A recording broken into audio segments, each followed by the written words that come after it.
happy souls, welcome back to my channel. This is Charlotte with Happy Twins 1111, and today we are asking, what are the feelings neither of you admit? What's really going on in your hearts? This is a reading where we dig into both of your energies. We're reaching right into your heart center and we're finding out how you really feel about one another, this relationship, the feelings you're not talking about, the feelings you're not expressing, perhaps even the feelings that you're not acknowledging within yourself. And then we're going to look at both of you. So all you need to do is choose a pile. We've got 4 lovely water themed decks today because water is the element of the emotional body. So in pile number 1, we've got Orca with aura coated quartz. And for this pile, we are using the Healing Waves Tarot. For pile number 2, you've got the Kraken with Appetite, and for this pile we are using Dame Darcy's Mermaid Tarot. For pile number 3, we've got the Frog and the Angelite, and for this one we are using the Starspinner Tarot. And for pile number 4, you've got the Spotted Dolphin and Lepidolite and the Magical Nordic Tarot. So take your time choosing a pile. Remember, there is no right or wrong way to pick. You can pause the video, douse over them, see which crystal you're drawn to. Remember, if you're drawn to more than one pile, it just means that there are messages in more than one pile for you. The timestamps are in the description box below. That will take you straight to your pile and I will see you there. Hello, pile 1. Welcome to your reading. You have chosen the Orca, the Aura Quartz and the Healing Waves Tarot. And today we're asking, how are you really feeling? What are the feelings that neither of you admit? And when we say whether or not you admit, we mean to yourselves and to one another. And so, we're looking into your heart space to see what's really going on there. So hold your person in mind and the connection that you're inquiring about. Just take a nice long deep breath. Think about that person. Be receptive and open to the messages you need the most around this topic. Your true feelings, their true feelings, your true feelings, the feelings you're not admitting, acknowledging. Okay. Now we're going to use 2 decks for this reading. The Healing Waves Tarot is for your feelings, and for your person we're using the Titanic Tarot. That's this deck. Hope you like my crystal grid today. I had such a lovely time making it. I wanted it to be watery themed, like our reading, because water is the element of the emotional body. And so we've got all this beautiful water energy. Feels good. Right, they're nice and shuffled too. Now, whilst I'm finishing up there, don't forget to ask the universe for a sign. A sign can be anything at all. It can be an animal or an object or something from nature or a place, a sequence of numbers, whatever works for you. Okay. Now we're going to use the Oracle decks and charms, but I'm going to draw for both of you first.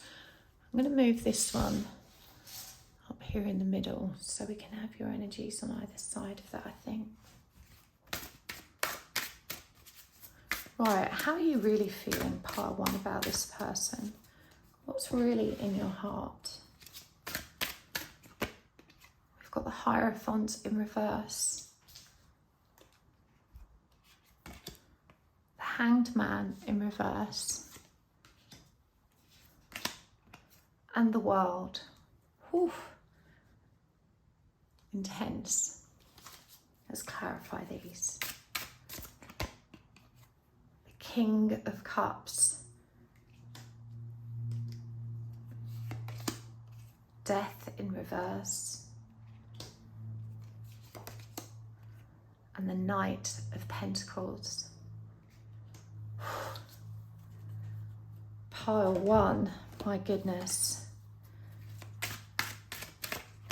Right, your person, the Fool, the King of Pentacles, that's so interesting, and the Seven of Swords in reverse. clarifying. The Star in reverse. Strength. And this is a very interesting Strength card. Look at this image, very different to the usual one. And the Ace of Pentacles in reverse. Okay. Whew. It's such intense energy. We're going to get some cards from this deck now. This is the Spirit Animal Oracle.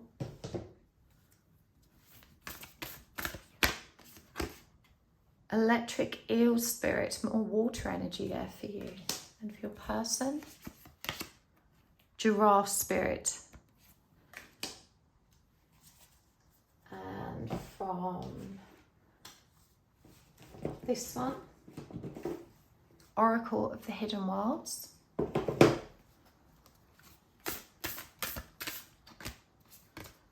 The Healing Temple.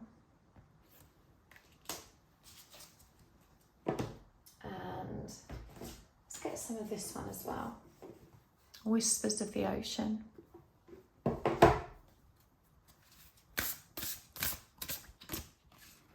Gliding through currents. Pop that down there. One more. Let's get this deck. The Secret Language of Light.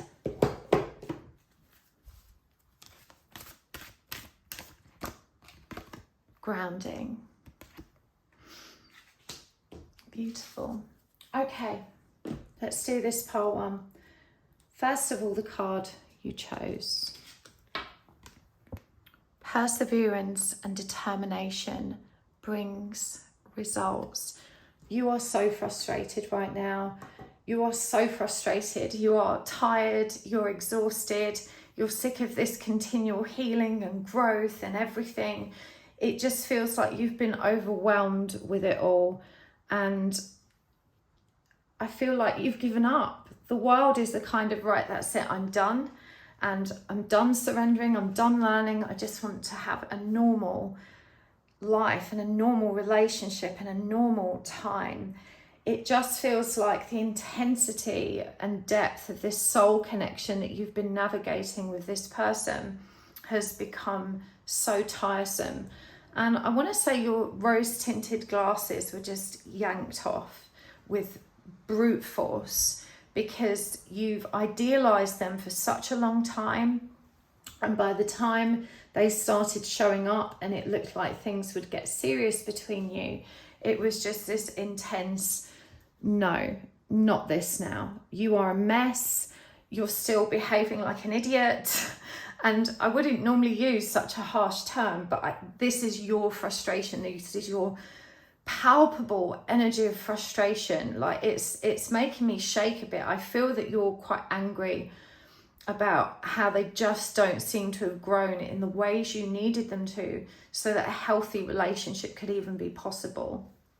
And the Hierophant and the Hammam in reverse, you know, there's a real kind of kid throwing their toys out of the pram about this energy because you are so tired.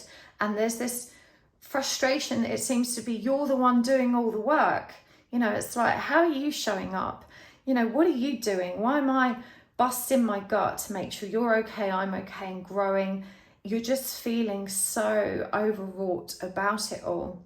And we can see the world is a very finer energy. It's about completion, but there is this energy of peace about this. I feel like you really have, even though you're still frustrated, which the feelings you're not admitting, because you just want to be in this peace now and enjoy the calm of not having to deal with it. But you know, I do feel that that peace is it's born of avoidance. And listen, that's okay sometimes. You've needed that breathing room. You've needed to tune out so that you could just breathe for a while and, you know, not be so susceptible to this mad roller coaster of energy, these tidal waves of energy that were hitting you again and again. You just needed to sort of paddle in the shallows for a while. You know, you needed to just have some breathing room. But the feelings that you're not acknowledging is that frustration and, you know, this pulling back energy of yours. And I understand it, because it feels like you're banging your head against a brick wall.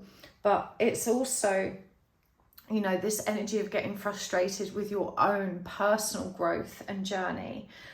All of it has become too much. It's not just their influence. You've been dredging up, you know, the mother wound, the family wounds. You've been setting boundaries in relationships. You've been really applying yourself to your healing and working really hard in a material way as well.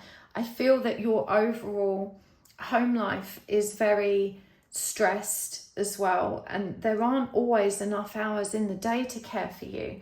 So, you know, this trying to care for them, I just feel like you ran out of patience. You know, you were finally kind of able to see really where they are at and be real and honest with yourself about that, and finally kind of surrendering to at least the idea of them needing the space to kind of do that work in their own time.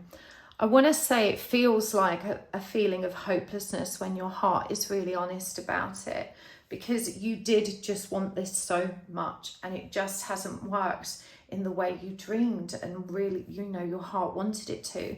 And so there's some grieving and letting go to do around that, because you still haven't fully surrendered to or accepted it, because you haven't really let yourself feel it. And I really feel like you're kind of bobbing around like, I'm feeling fine, I'm feeling fine. But in reality, what you've done is learned how to hold yourself in a balanced and aligned place so that you're not leaning deep into your emotions. And that's symbolic of your growth, by the way. You know, that's a big high five to you, because you've learned to emotionally regulate yourself. But like a lot of people who have experienced trauma, when they learn that power, they actually start leaning into avoidance. And, you know, avoidance is where you become less aware of it so that you're more comfortable. But in being less aware of it, your healing and your progress kind of grinds to a halt. And we must remember that when we limit our ability to access our pain, we also limit our ability to access the light. You know, our capacity to move within the emotional body is all relative. It's a mirror image. You can't move, you know, limit one side and not the other. And so you are being gently encouraged to lean back in. You know, we've got the healing temple and gliding through currents, to remember that this control you apply to holding yourself still and to allowing yourself to be in this comfortable, balanced place. And it was 11:11 on the timer as I said that here. But, you know, that if you can hold yourself there, you can give yourself permission to move through it and always return to that place. So it's about applying your power in more self-caring ways, and, you know, bringing your ideas to life. I feel like you are in a very creative place right now, and there's so many ideas brewing and stewing for you that you could be applying yourself to. And this is why it's also felt cathartic to get some space from this. Now, for your person, it's just so ironic, isn't it? Because we've got the Fool here and the King of Pentacles. These are let's start over commitment energies. You know, the Fool, as how someone feels, is pure. It's innocent. You know, they definitely feel the presence of you in their heart, and they recognize the purity of that. They know and sense it is just pure, unconditional love. They know that. You've demonstrated it time and time again. And so actually this pulling back that you have done, even though they're struggling with it, what we actually see is an incredible stability. This person knows that you saying I'm done is not a forever moment. They know that your hearts are connected. They feel the presence of that within themselves. And so they actually feel quite secure in this parting, because they know you'll be back. They know the heart connection between you is too intense for it to be easily ignored, because they've learned that through the history that you have shared. And so even though we have the Fool here, what I love about this one, this is such a cool deck, this Titanic Tarot. So this lady, she's on the boardwalk. You can see that she's walking onto the boat. She's heading towards her journey. And yet this is a bridge. This is a bridge from the material world and everything about it, and a commitment to sailing the oceans, which is navigating the emotional body, journeying on the emotional body in a controlled way. But what's really interesting about this is that this is the Titanic she's getting on. And so I really think this reveals a sensation of fear. But what if there's a catastrophe? You know, what if fate is unkind to me? What if? So there is an element of fear here, you know, even though the white clothing symbolizes and really reaffirms, compared to the traditional tarot, the purity and innocence of the Fool in this image. But it tells us so much more. There's fear here. Will fate be kind to me? You know, they're finally allowing their hearts to be vulnerable, to lean into love and to recognize it within themselves and to say, I accept it and I know it to be true, and so I have to trust and have faith that this person will come back. That's beautiful. This is what you've been learning. And so you're looking at them thinking they're not growing, they're not changing, they're not healing. Look how much they've opened their hearts. This person with the King of Pentacles is stood firm and stable. They're going to hold space for this connection while you do your thing. They're going to keep it alive because it is alive in their hearts. And this is beautiful progress. You know, it may not be working, and that's okay. That's not the goal. The goal is unconditional love, to recognize that love can exist no matter your physical presence, no matter how we interact or communicate or the relationship you have. Love just is. It just is. It's self-fulfilling. To feel love and allow yourself to feel love is what makes being alive so magical. And your person is leaning into their heart. They're holding that space for you there. Look at this, the Seven of Swords in reverse. They are no longer deceiving themselves. And they know it to be true. Look, they're seeing the bigger picture. 2 and 9 is High Priestess and Hermit energy. Powerful intuition, powerful in a reflection. It adds up to 11, the number of awakening and divinity. This is what's so hilarious about this. You know, you are so frustrated and so angry because when you look at how this person is growing materially, you know, they're probably financially stressed. They probably look like their life is chaos and upside down. But their heart is growing. They're growing as a person. You know, they're navigating this and probably struggling. But where you're concerned, their heart is growing. This is actually really beautiful energy. You know, this is the energy of someone who is finally finding faith and truth in the connection that exists between your hearts. It's undoubtedly a twin flame or soul connection. This is a very deep a meaningful connection. And we can see here that for you, we've got the King of Cups, which is emotional intelligence, emotional power. This is Scorpio energy. We've got Taurus, Capricorn energy here. And, you know, the Hierophant is also Taurus. This is such an earthy, grounded, but emotionally strong energy. It's the uniting of that feminine aspect, Mother Earth and Mother Ocean. It's absolutely beautiful. So, you know, your feelings still run deep and you've never denied them. I do feel that you're at the point where you know that will never change with death in reverse, even though sometimes you wish it would, because it's been so painful to love this person so much and yet not be with them. And so, you know, again, we see that surrender energy in reverse with transformation energy in reverse. You know, this fear that you won't get through this with your heart intact because you can already feel you've had to close down in order to cope. But you are so strong of heart, as is your person. They have the Strength card here. And this is how you knew them. When you met this person, it was so familiar to you, that soul recognition, because their heart was as strong as yours. you know, and you were able to even if you couldn't put it into context at the time, you recognized that in them, even when their behavior wasn't demonstrated it, you felt the power of their hearts and that it matched yours. So the answer is no, you won't stop loving them, and neither should you try to. You know, they're learning to stand in that. You've definitely kind of flipped energies. I feel like they're leaning into their feminine, intuitive aspect, and you're leaning into your physical body. You know, and we see this here with the Knight of Pentacles as well. And the Knight of Pentacles is inactive. He doesn't move. You know, he's observing, he's paying attention, he's listening and researching and learning and just being very still. It's a processing, isn't it? And so, you know, I do feel that you are also dealing with the trauma, and it is a trauma.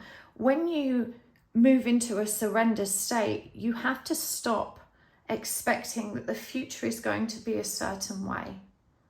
It's not like manifesting, but sometimes when we romanticize and idealize relationships, we paint such detailed pictures in our minds that we stop focusing on the presence and reality of it. And so, you know, we stop surrendering to that divine flow, that gliding through currents.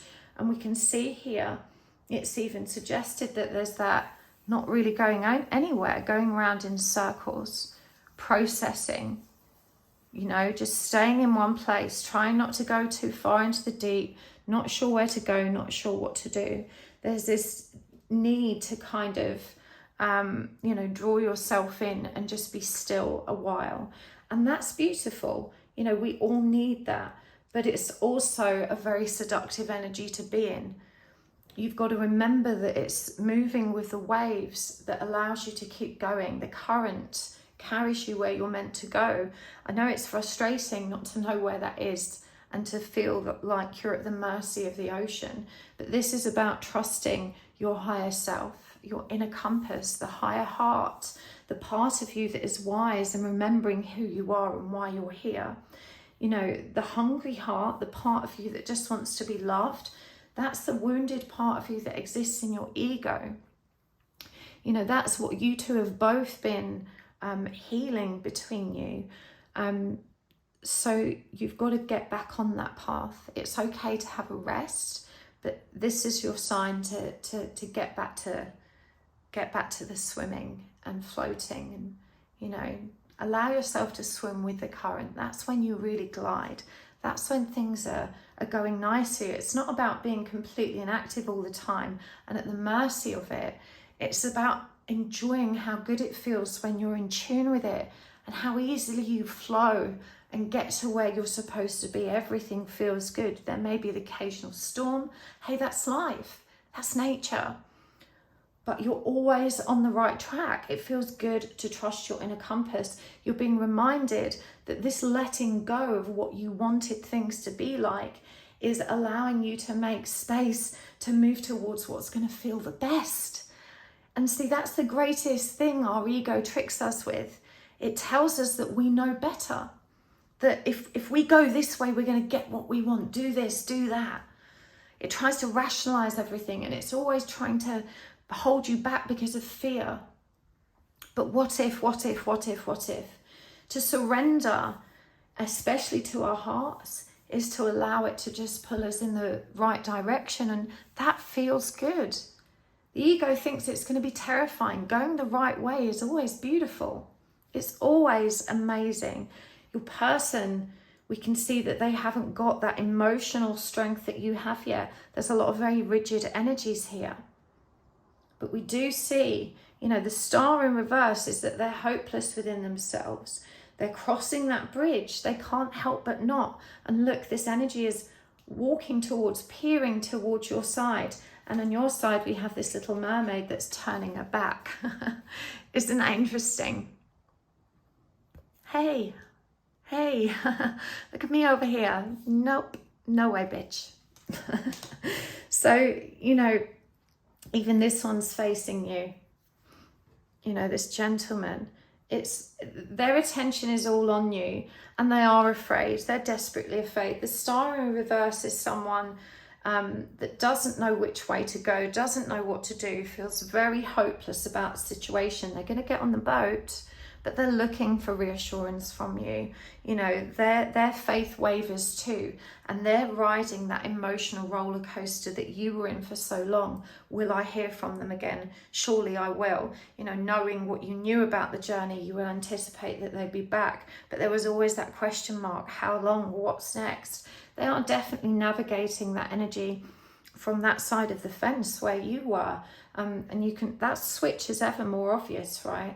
You're in this avoidant masculine energy, and they've moved into the feminine. The Strength card is super interesting here, because what we have is 4 people on a boat, one of them a child, and they're sailing. Look at that, with the stars in the background. They're sailing on fairly calm waters. They look worried, but they're sailing away. They're going somewhere. Remember, 8 is always about a journey. It's a cyclic energy. It's a Strength card in that infinity number 8. And the lion shows up as the toy in the child's lap. Now, lions are symbolic of strength of heart, of courage.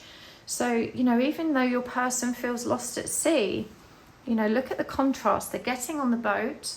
They're scared, but they are making it out to sea. The King of Pentacles, again, that stability. Also, the King of Pentacles feels responsible. It's a really accountable energy. It's the energy of, I'm going to take care of this. You know, nothing bad's going to happen on my watch. The King of Pentacles is a protector, provider. And I'm hearing you haven't really given your person permission to be that in your life because you didn't trust them. It always felt like you were helping them out with their problems, their challenges. And, you know, you just weren't even suggesting that you had them. You might say, I don't feel good today or whatever, but you didn't really leave space for them to actually hold you or to hold space for you. You felt so concerned about the chaotic place they had been in and the struggles they were having that you didn't want to burden them with yours. And so again, you can see how you've switched roles. You know, you in this masculine energy, them wanting to be in masculine energy, but feeling also the pull, the feminine pull of their heart and their intuition. But they are holding space for this. They are anchoring space for you, but they do fear there won't be a new beginning. We've got the Ace of Pentacles in reverse here, you know, for feelings with the star in reverse. Even though this person's going to keep going and keep rowing, you know, what we are seeing here with the Ace of Pentacles in reverse is someone who definitely feels helpless. Someone who doesn't trust that things can be okay, even though their heart is telling them it is. They're learning to notice the difference between heart and mind, but they're still torn in that inability to really discern which is true. One speaks very loudly, but the fear is very real, and you'll remember that feeling. You'll know it. Healing Temple, restoration, cure and safety. Take as long as you need, pile 1. That's a number 1 energy. This is undoubtedly about looking after you, gliding through waters. With a different approach, you will glide through a situation with grace and ease, going inward and bringing your understanding, perspective or behavior into flow will help your dreams take flight. So again, what else are you creating in your life? What is this beautiful project or work or this exciting thing that you've been planning? Now is the time. You know, that will give you an opportunity to open up and flow with divinity, with something less emotionally challenging. You know, there's no pressure for you to reach out to your person right now. There's no pressure for you mustn't allow yourself to be guilt-tripped about them holding this space. It's their turn. Everything is as it's meant to be. Honor your need for independence and solitude right now, but lean into what creatively excites you and ground it. Bring it to life. We've got the tree, the North Star illustrated here. You know, bring your ideas to life. 2 and 4 is High Priestess and Emperor energy. And what this is essentially saying, look, while you're in masculine energy, you're meant to be balancing that aspect within you, learning how to work with it, aligned with your heart, your feminine aspect. And so The Emperor brings in the energy of leadership, dominion, control. He is the ultimate leader and entrepreneur. He handles stuff. You know, you have got these beautiful ideas that can flow through your intuitive divine feminine channels. Allow them to be grounded. Now is your opportunity to take off. Right, so let's get some overall guidance. I'm going to get some more oracle cards. I'm just feeling into what we need to ask. There's still some questions. Hold on.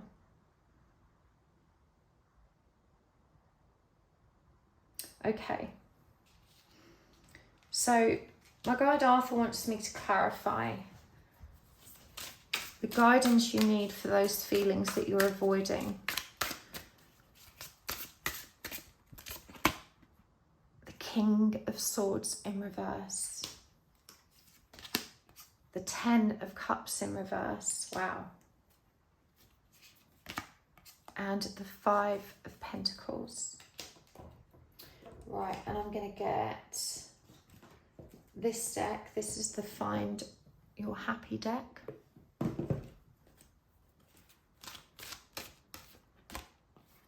Setbacks do not define me. They nudge me into a new awareness. My life is an experiment. I embrace the exploration. Yes, pile 1. You are like an explorer of the universe. Oracle of Mermaids. Of course, all the water themed decks today. Sisterhood, friendship, allies, compatible souls, loyalty, joy, and delight. This is beautiful. So, the King of Swords in reverse. You need to start leaning out of your mind. It's not about what you think, it's about what you feel. And you've been so disassociated from your feelings because you've needed this stillness that you've forgotten how to be in them, and you've begun to fear being in them. Again, it's that ego tricking you that we were talking about earlier. So you need to make time. You need to allow yourself to just make space and put a time limit on it. Say for 30 minutes, I'm going to go in, I'm going to sit with my feelings, I'm going to let myself cry, I'm going to let myself, release in whichever way I need to. I don't even need to know what it's about.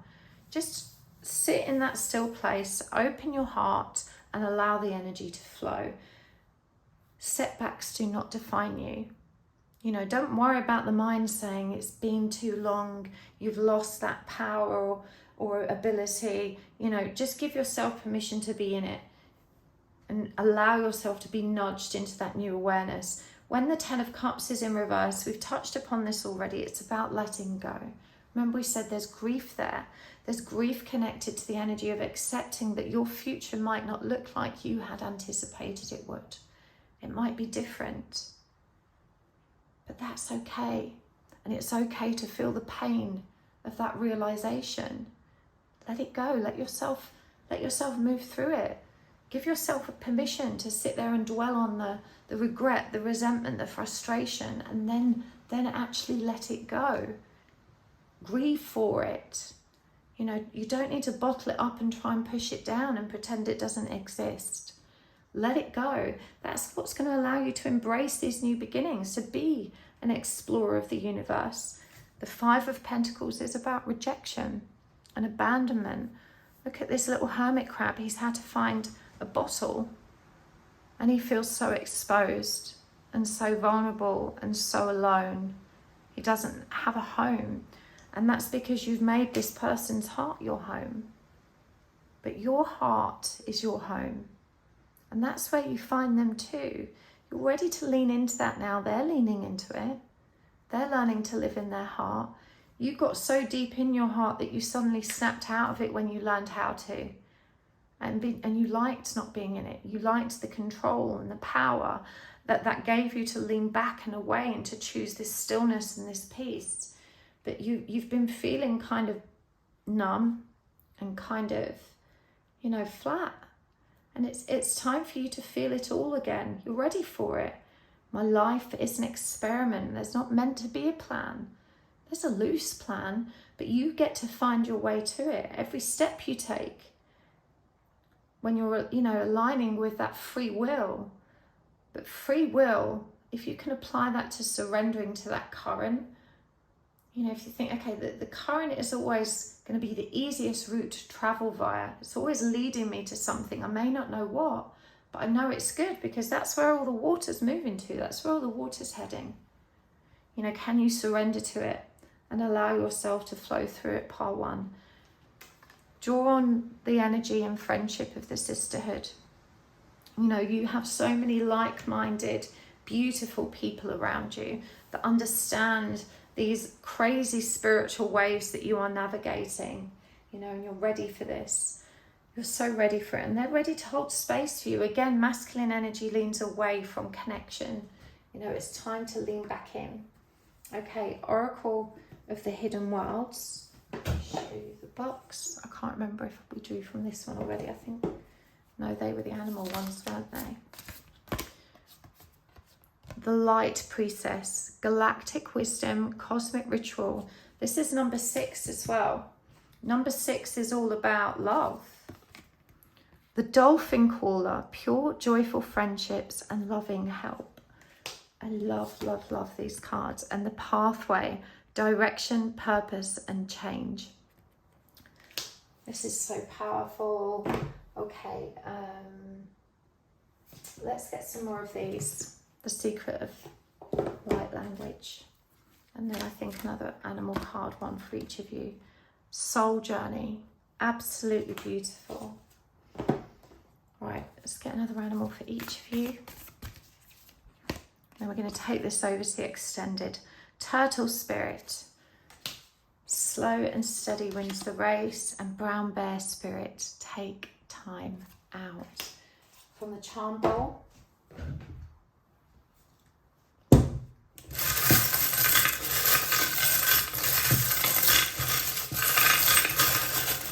Okay, let's see what we've got here. Oh, I love this. True love, true heart. Rock bottom. You know, your person is in a rotten place. Are you afraid of the dark? You are, pile one. You've learned to ignore your shadow because it felt so cathartic. Things I wanted to say but never did. Look at that. I feel that's encouraging you to write them down, you know. You don't have to share them. Player. My oh my. I remember it all too well.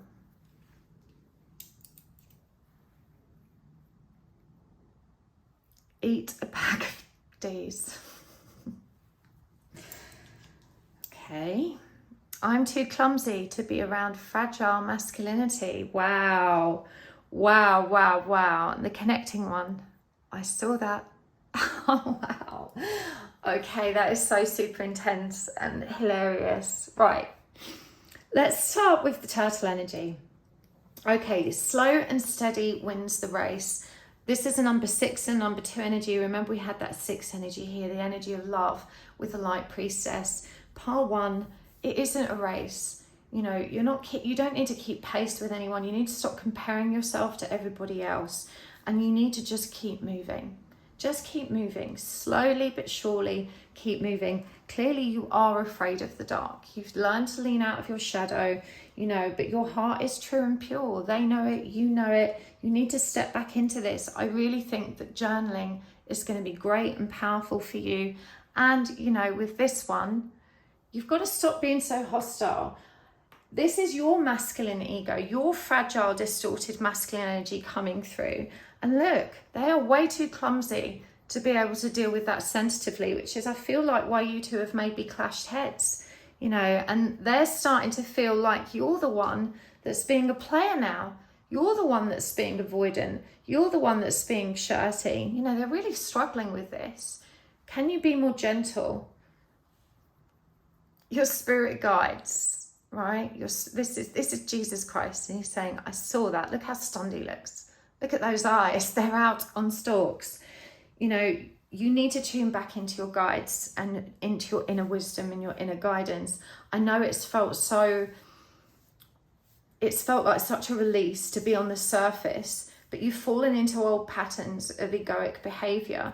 You know, you're quite sarcastic and you have a very dry wit, but when that's combined with a hidden shadow aspect and your communication is flowing through it, you know, you're not as heart-centered as you normally would be. And I feel like you can feel that abrasiveness sometimes when you communicate with your person, if you're really honest with yourself, you know. So when you do, and this is why you probably need space. I think you kind of know this about yourself. You know you're being maybe a little bit harsh, but they are definitely feeling it. So, you know, focus on just being joyful. Focus on friendship. The dolphin caller is the magician and Hierophant energy. It's about recognizing your power when you're learning, when you're growing, when you're aligned with that energy. You know, the dolphin caller, they stand here. There's such a solitary energy about this because it's the, you know, this big rock in the middle of an ocean, but they're calling in that joy, that friendship. They're comfortable and safe with their own stability, their own grounding, and they know that they have access to everything they need from their environment. It's safe to be alone. I can still just be friendly and loving and joyful instead of flat. You felt flat. You know, it's time to enjoy this period of solitude and independence and allow yourself to be in your heart with it. The pathway, direction, purpose, and change. You know, you've got to cross the bridge. Look, it leads up a hill. It's about climbing, following that North Star. You're on a soul journey. I know that's hard. I know you wish it wasn't. I know you wish you could just have a normal relationship. But there is a very real, true loving connection here. It doesn't have to be a romantic one. If you don't want to wait around for that, you can have a normal relationship. But don't give up the soul journey, because that's for you. I really hope this has helped part one. I'm going to take this over to the extended. We're going to go deeper with the feelings that neither of you are admitting to one another in the connection.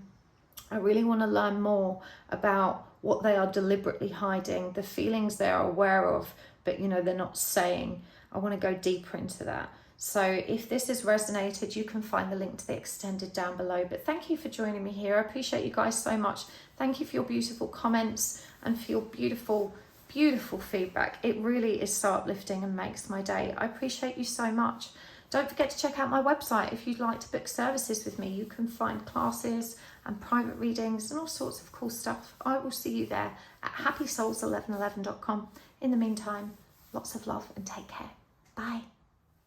Hello, part two. Welcome to your reading. You have chosen the Kraken, the Appetite, Dame Darcy's Mermaid Tarot, and today we're asking, what are the feelings that neither you or your person are admitting?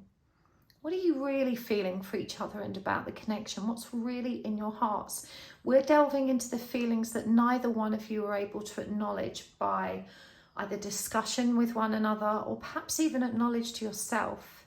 So we're going to dig really deep. We'll be using the Oracle cards and the Charm Bowl. Just going to give these a shuffle. Let's pop Mr. Kraken up there for now.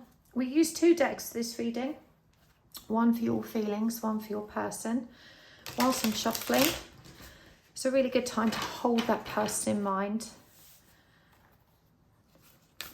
Just set the intention that you're ready and willing to receive the messages you need.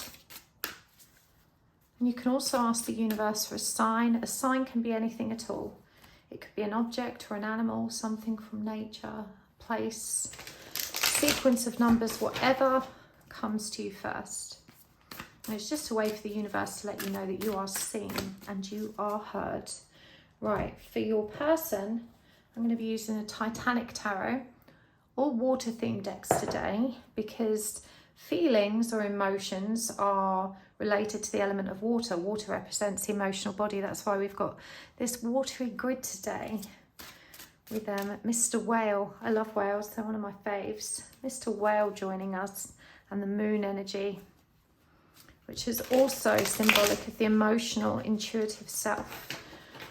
Okay. See what's coming through for you, part two. One more riffle shuffle.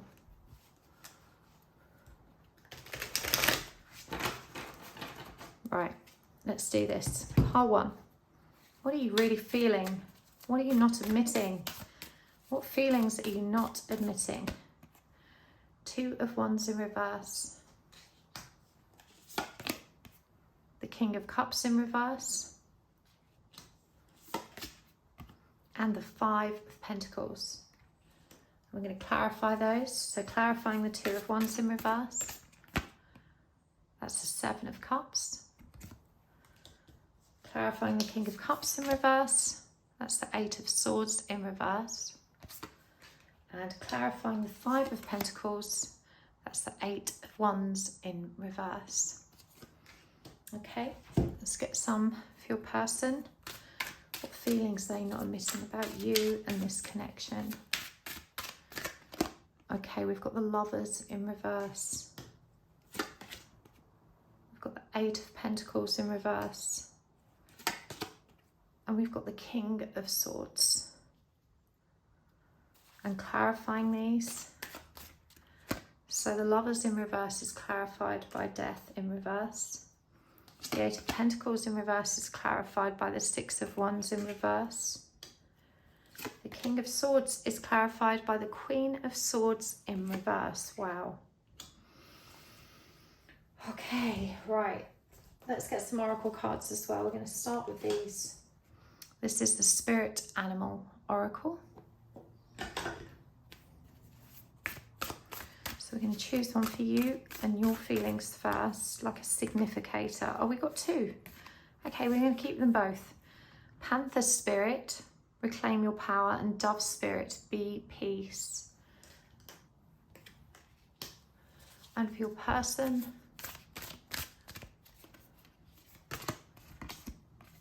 Wasp Spirit, sometimes life stings. And we're going to get some more. Let's start with this deck. This is the Secret Language of Light deck.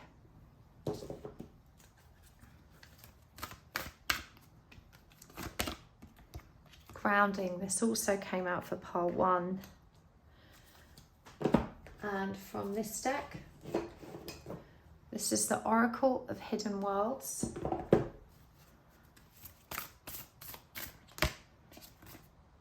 Wow, this also came out for pile 1. The Secret of Camelot, the Authority of Spirit.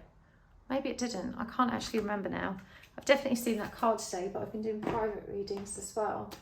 Right, Whispers of the Ocean Oracle deck. And yes, all my decks today are water themed, apart from the animals. Okay, we have single-mindedness. Choose your own path. Right, let's do this, pile 2. Okay, so let's start with the Kraken. Your success and happiness lie within you. That's the number 3 and number 8, so 38. Of course, that adds up to 11, which is the number of awakening. 3 is the number of the divine feminine, the Empress. 8 is the number of infinity, repeating cycles, karma. We've got the starfish here as well. Okay, the picture's building. So pile 1, what I'm seeing about you, well, I think it's important actually to start over here first. Your person is in a relationship with somebody else, and they're also facing, I want to say, certain financial disaster or issues with their work and career. Whatever's going off in their material world, it's intense, it's disrupted.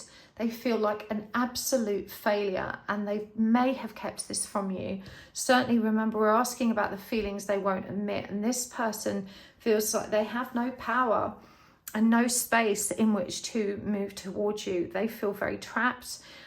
You know, it does say here with Wasp Spirit, sometimes life stings, and this is the energy of love and the masculine, number 4. So I really feel like they are navigating a highly fluid and complicated set of circumstances in their personal life, both within their relationship and within the material world. So home, work, you know, all the practical stuff, money especially, is indicated here. And again, that 6 of Wands is someone that feels like they are failing. So they may have let you know that they're stressed and things are difficult, but I don't think they've been entirely honest with you about how challenging and how messed up what's going on in their world actually is. We see as well that they just don't trust their ability to be able to see anything through right now, you included. There's definitely an intense karmic connection with this person that they're still navigating and that they don't seem to be able to close out. I'm hearing that the karmic lessons that they need to flow through with their person has expired. You know, that's to say that there is not a lot of karma left that they have to resolve on their own. The karma that remains is karma that they can independently deal with, that they can work on autonomously. And you've got to perceive karma as like, it's just lessons. You know, it's learning. It's a chapter in our coursework that we have to complete. Something, you know, difficult, but from which great knowledge and the remembrance of wisdom can arise. And your person is definitely navigating a particularly tough cycle karma wise. When the Lovers comes up in reverse, you know, that's just distorted love, but it is committed love. And that's what tells me that they are very focused on this right now. Now, that's not to say that they don't feel anything for you, but I will say that this person is incredibly shut off and exists primarily in their mind. And so their feelings that they're not admitting actually mostly pertain to shame, because the mind is constantly triggering the emotional body on what's its primary point of focus is, which is at the moment the chaotic state of their current relationship and their material world. And so I really do think that they feel that you probably hate them, is what I'm hearing as well. They feel that you probably don't want to talk to them. There's a definite energy of rejection, but also a very egoic, masculine, very avoidant manner in which they lean out of that so that they don't have to kind of face you and the emotions that arise from you. I will say, I think overall this person is very contained. They're not a tremendously emotionally expressive person anyway. They certainly have their heart in the right place, and that comes across in their very mild manner, even though they're, you know, they can be quite strong and they have this very much a leader energy about them, but it's also quite fair. So we have Libra energy here as well, which is, again, it's, you know, it's just. So I do think that they have an overall balanced perspective, but when it comes to themselves, they're pretty vicious, and they were raised in what I want to say were pretty intensely critical circumstances. So they are very harsh on themselves, but the moment that harshness is very much focused on their current circumstances. And so, you know, you're kind of being asked to forgive them for the fact that they can't look in your direction right now. You know, you are constantly in their mind, but they are not acting upon it, and they don't feel like they can speak to you more than anything because they're ashamed of what's going on in their life. They're ashamed of admitting to you just how hard things are. And I feel that looking at this card here, in particular, the way the clouds gather in the background, I really feel like they know you know. You know, they can't hide from you. Your energy kind of penetrates the deepest parts of them, and you always know what's really happening. Your sword cuts through all of the blockage to get to the truth. And I think this is why also that they're avoiding you. They can't just say, look, I'm so ashamed. I feel like such a failure. I'm going through this and I can't tell you about it. In your case, we do see that you are very tired, and I want to say very emotionally dysregulated right now. Your feelings are kind of up and down and undecided. We see the Two of Wands in reverse. You know, typically this is the card of conviction, the card that says, yes, I know what I want. I'm going to put my stake in the ground or draw a line in the sand. You know, I'm at that point where I've decided. When it's in reverse, it shows obviously the opposite. This person, or rather you know, is feeling like you simply don't know what the right thing to do is. and this emotional dysregulation. And I'm hearing it swings between I really love them, I really want them, to they're an absolute idiot, I can't stand them and I never want to see them again. And obviously you're reacting to what is exceptionally painful, is that they are not actually available to choose you. And we can see this with the Five of Pentacles, that deep energy of rejection and abandonment. And I'm hearing that the reason this is hidden is because you are such a tough cookie. You know, you don't like to show anybody your vulnerable aspects. You're incredibly headstrong, very assertive.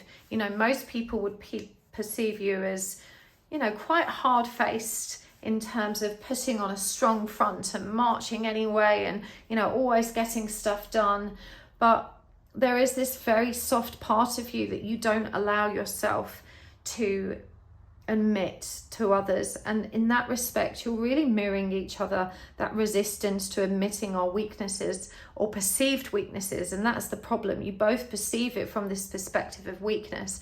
I really think that you're both in distorted masculine energy here. Interestingly, I think you have the capacity to waver between the two, but ultimately what we're seeing is an avoidance of the emotional self on both sides of the fence. I feel like yours thaws out a little bit easier,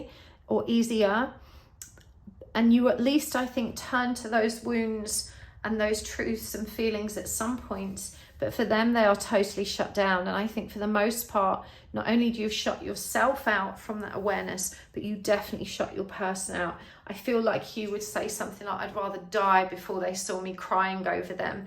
You know, it's such a prideful energy of resistance.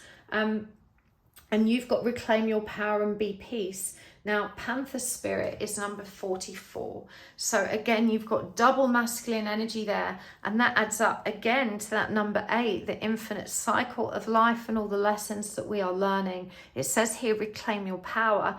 And I feel like even as I do this, I'm being nudged towards paying attention, because your energy is exactly this right now. It's in and it's out, it's back and it's forward, it's up and it's down. It's so unstable. And you're being asked to recognize that that's primarily because you are learning at such an accelerated pace. And this is actually symptomatic of your evolved state rather than you massively dropping the ball. With Be Peace, you do need to make time to sit with that energy. And we see here with 2-1 that that's High Priestess and Magician combined. It adds up to the Empress, number 3, which is the energy of creation. And so this is really about embodying that feminine, masculine aspect within you and allowing yourself to sit in stillness that creates. You know how to do that. You just don't often create the space in which it can happen consistently. You know, you're flowing into 7 of Cups, which is idealism informing this decision making. And when we're kind of romanticizing things or catastrophizing things, what we're really doing is making decisions based on what ifs, expectations and fears. And what you really need to be making decisions from is that point of truth within yourself, that inner compass, which you are able to align with. You're better at getting out of your head than your person, and you're not good at hiding your feelings from yourself. And so I do feel they kind of come up and choke you every now and then, and you really writhe in the pain of it, because it's the pride that you are hurting because of this person that eats you alive so much. We can see here with the 8 of Swords in reverse that you are letting go of limiting beliefs. You're learning to bring your emotional body into a greater degree of balance. But at the moment, your emotions feel so unreliable, undiscernible, unpredictable. Like I said earlier, 1 minute you hate this person, the next minute, you know, you're madly in love again and you want everything to work out. And so you distract yourself by daydreaming a lot as well. And that too leans into your indecisiveness. We have the 8 of Wands in reverse, which shows us too that your healing is taking longer than you would want it to.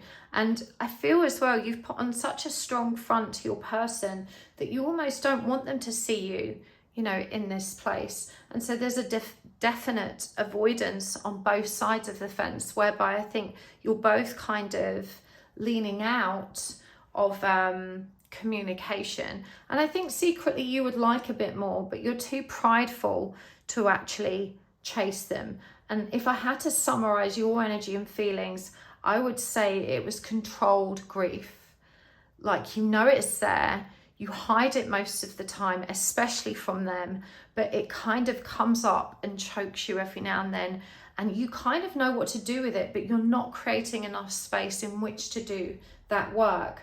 And I think as well, there's something about time here that is also a big pressure. I feel like in your case, it just feels like time is important, and it looks like they are not moving in line with those time parameters that you have kind of set up in your heart and mind. I'm not sure what that's to do with. It could be to do with something like you might need to leave the country or visas. It could be something to do with your biological clock ticking. Either way, it feels like there's almost, you've put a deadline on it within yourself. So the closer you get to that time frame, and for some of you maybe even crossed it already, you know, the more and more this is starting to weigh heavy. But you're being asked to recognize that that heaviness was always there. It's just that as you become more and more emotionally challenged by the timing issue and what's happening here, that it's all coming to the surface, it's all revealing itself. So, you know, the best thing you can do now is allow yourself to be open and receptive to that movement and that healing energy that needs to flow and will flow quickly if you can sit in stillness. Your person, I feel, is still figuring out how they dismantle the chaos that is their life. You know, I feel that they made a commitment to someone else. They probably knew at the time that they shouldn't, but there was too much pressure, and it was one of those things where they just got caught in this tidal wave of movement that they probably can't explain. Of course, we know it's a karmic magnetism, and so I understand. I feel like you've accepted that they did this and that they had to do this, and I feel like you have, for the most part, have kept well away since they became committed to this person. But communication has kind of remained until fairly recently, I'm hearing. And, you know, now that they are going through this stuff, they don't know how to explain to you or tell you because the shame is so very intense for them. So let's get some more tarot. I want to find out more. Big energies, part 2. Okay. More of what you're not admitting about your feelings to either your person or yourself. Woo. Okay, that's the 5 of Swords in reverse. That's the Knight of Cups. That's the 5 of Cups. And clarifying these, clarifying the 5 of Swords in reverse, we've got the 3 of Wands. Clarifying the Knight of Cups, we've got the Knight of Wands. And clarifying the 5 of Cups, we've got the Sun in reverse. Okay, and for your person, that one is going to come out, let's get it. That's the 2 of Pentacles, the 9 of Pentacles, and the 10 of Wands. And clarifying these, the 4 of Wands. Or is that Swords? It's Swords, 4 of Swords. Clarifying the 9 of Pentacles is the 10. Isn't that interesting? We've had the 8, 9 and 10 all on this row. Clarifying the 10 of Wands is the 4 of Pentacles. So you can see here, this is still all about the material world and the mind. We're seeing how disassociated they are. Okay, from this deck, this is the Oracle of Mermaids.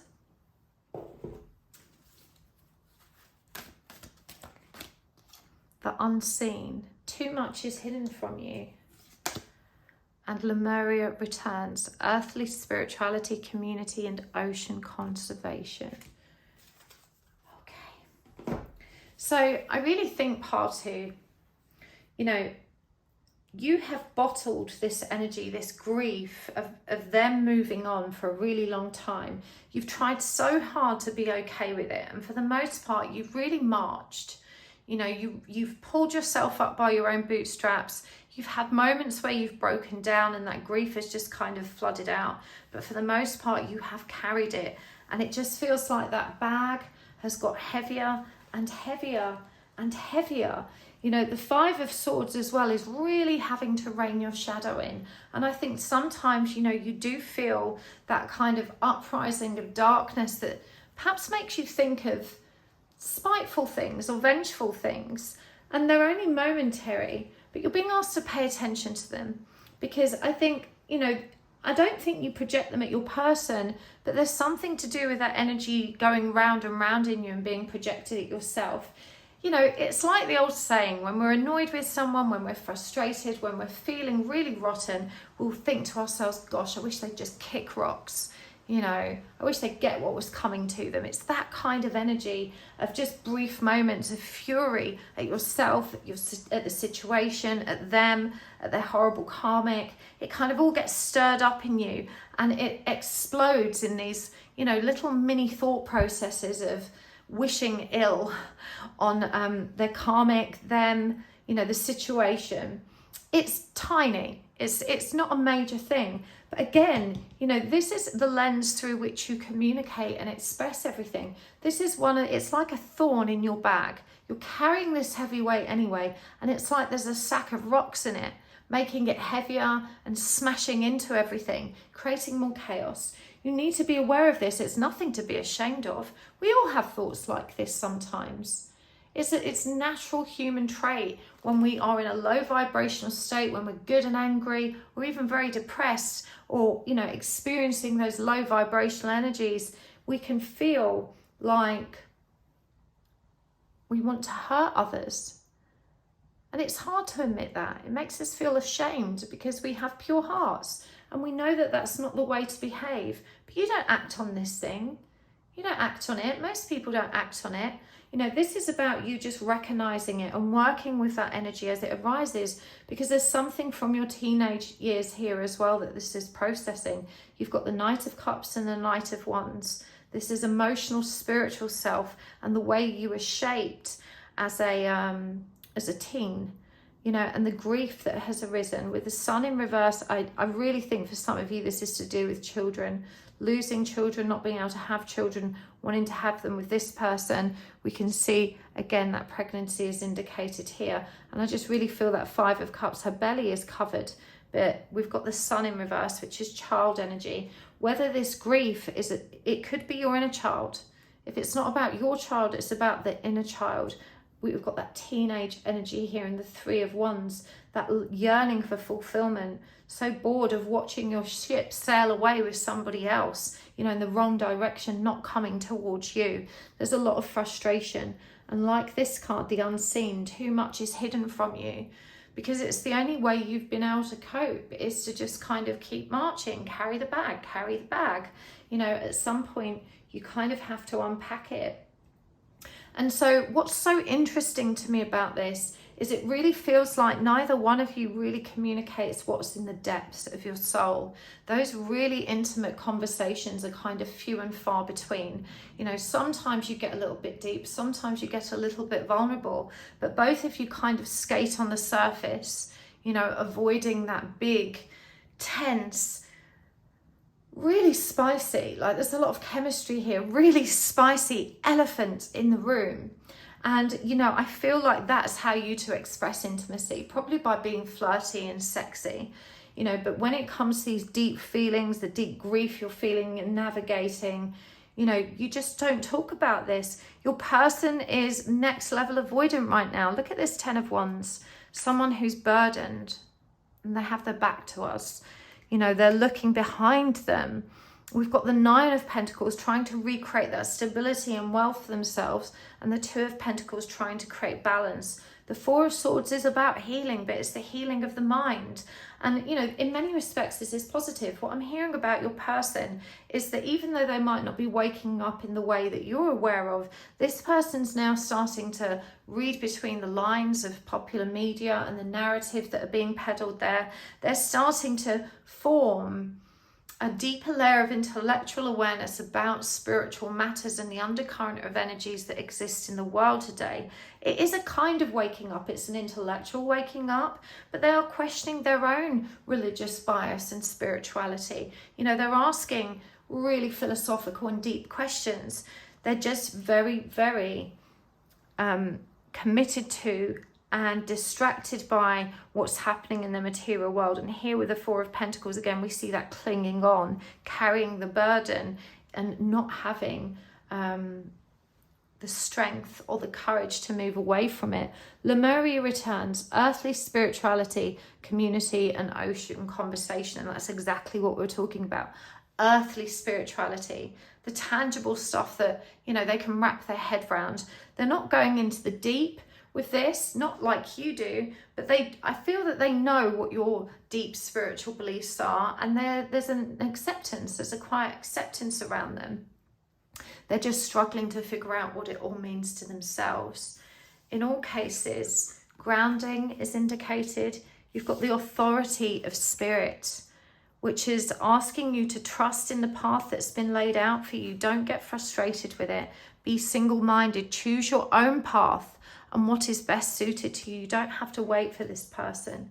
Whatever it is you've put on hold, whether it's having babies, whether it's you've got to go somewhere else, you know, you need to just focus on that. The Knight of Wands is a traveller. And we can see here that even in the Knight of Cups, there are those boats in the background. In fact, boats show up in all of these cards for you. And, you know, the sun is also travelling. So travel is really powerfully indicated.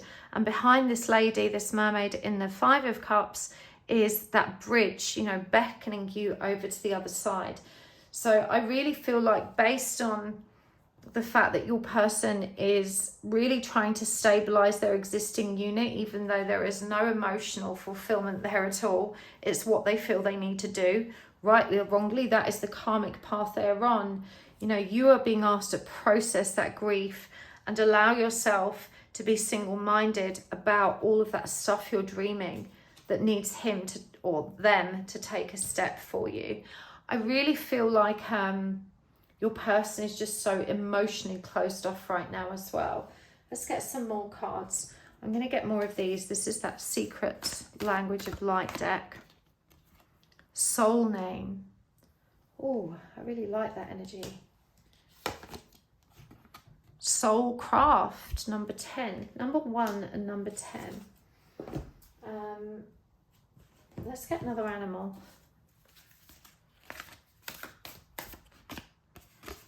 Pig spirit. Use your mind wisely. So we did see that that's what they're doing, right? They're in that King of Swords energy. Right, this is the Find Your Happy deck.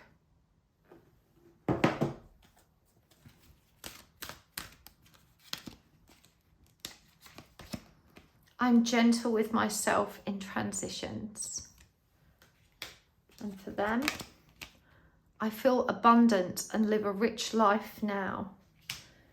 That's where their focus is, clearly. And right, from the Oracle of the Hidden Worlds, the Path of the Gods, the Gift, and from the Whispers of the Ocean deck, Convey Your Meaning, the Gift of Neutrality,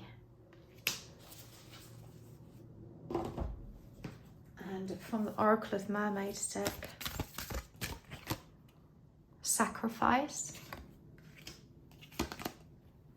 Air. So we had a lot of air energy on your person's side, and Sisterhood. Let's get some charms as well.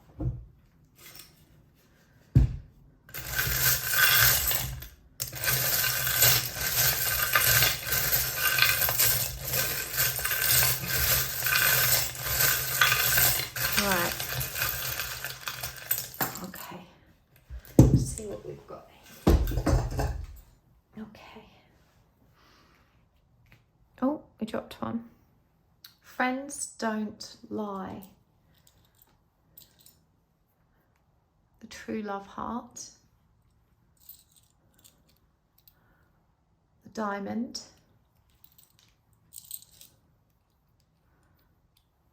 A little bit dramatic. Your person. Half of the Player Heart. What's this one? I myself am anxious and confused. sun, the moth, and the connecting energy is the gramophone. Okay. I'm gentle with myself in transitions, and it says here, reflect on the way you communicate with others and with yourself. Be sure to express your thoughts and feelings from your heart and with respect and sincerity. I really feel like with this soul name energy as well, this is about reaching into that deeper awareness, that deeper remembering, the wisdom that resides inside you. I'm going to encourage you to do like an Akashic record meditation or something of that kind. This is about reaching into the inner soul memory bank. You know, the path of the gods suggests that you are here for something very important, discussions, meeting, future plans. Now, remember we started with this energy of indecision. You know, I really feel like a lot of the indecision has been born of waiting for this person and seeing if it would flow in the way that you wanted it to. And so, you know, now it's time for you to move on. You know what your path is. I really feel that you do, and you have this ability to shine so very brightly. And there is something like, initially, this one I was like, well, that's not very nice. I don't feel that you're dramatic at all. But what I'm getting from this is that your energy is dramatic. You know, your energy is so very powerful. You need to tap into that higher aspect of self that's allowing you to embody more light. Friends don't lie. You know, I do think you find that if you talk to your person very candidly and very honestly, and you certainly have done before, it's just not often, you know, they are receptive. I think you're being encouraged to open that door of authenticity, especially around feelings more often, because I really think that even though they may not always reciprocate with the same emotional depth, that they will always hold space for you to share. This player energy, I feel like this is a part of their past that they're shedding. You know, in trying to stabilize things in their karmic relationship, there's a lot of guilt and shame around the connection they have to you and the love that exists between you. And it says here, you know, I myself am anxious and confused. You know, you're a little ray of sunshine in their lives, but it also contradicts what they're trying to achieve, which is to live with integrity, to restore balance and calm to their lives. And, you know, they just want to be abundant and rich and for everything to be stable and secure in that respect. It even says here, balance is at work in your life. Yin and yang are opposites in energy, but reside side by side to create the gift of neutrality. And so, you know, I think this is a Nautilus. I don't know if that's, yeah, no, it is. It's got the shell, hasn't it? So, you know, Nautilus carries its home with it. And that's a lesson that I think we're all learning, that home is in our hearts. Use your mind wisely and trust in your abundant nature. Trust in the way that things are going to work out path to, because I know it's not what you'd envisaged or dreamt of, but you're definitely meant to travel. You're meant to move somewhere else, I think, for some of you. At the very least, you know, some distance from where you are now, but for some of you, it'll be cross country, you know, across oceans. And I feel like you've been holding back in case they were suddenly ready. I really feel like you're getting the nod that they're not. You know, we've got the moth transformation is underway. We've got Soulcraft, a new stage opening up. But, you know, they need to be present with where they are. This is a gift of learning that they're moving through right now. And we've got sacrifice. There are those worth making and there are those that will destroy you. And I feel like you can't continue to sacrifice your dreams to this person. There's something you have put off doing. I don't know what it is, but you've put it off and you can't put it off any longer. When you tune into your higher self, your soul name, your soul truth, you will feel the answers there. Air, breathing deep, entering into life, exchange of life-bringing energies. And so I think you're being guided back to the fact that they are in you as well. You know, remember that you're going to carry this person in your heart wherever you go. There is definitely a lot of love there. I just feel that at the moment, their little lantern that would normally shine that light. In fact, look, you can see the difference here. Yours is beaming like a diamond, and theirs, in comparison, is a much reduced beam. You see what I mean? And also I'm really intrigued that we've got the pillars here, that sense of order and stability, whereas here it's more cyclic. You know, this, I guess this is a 10, which is about cycles and completion of, and a 1 is about that grounding something powerful. So they're not even as present with the light they do have access to, you know, but you have access to it all. Friendship, allies, and the sisterhood. You know, the people around you that are having similar experiences matter to you right now.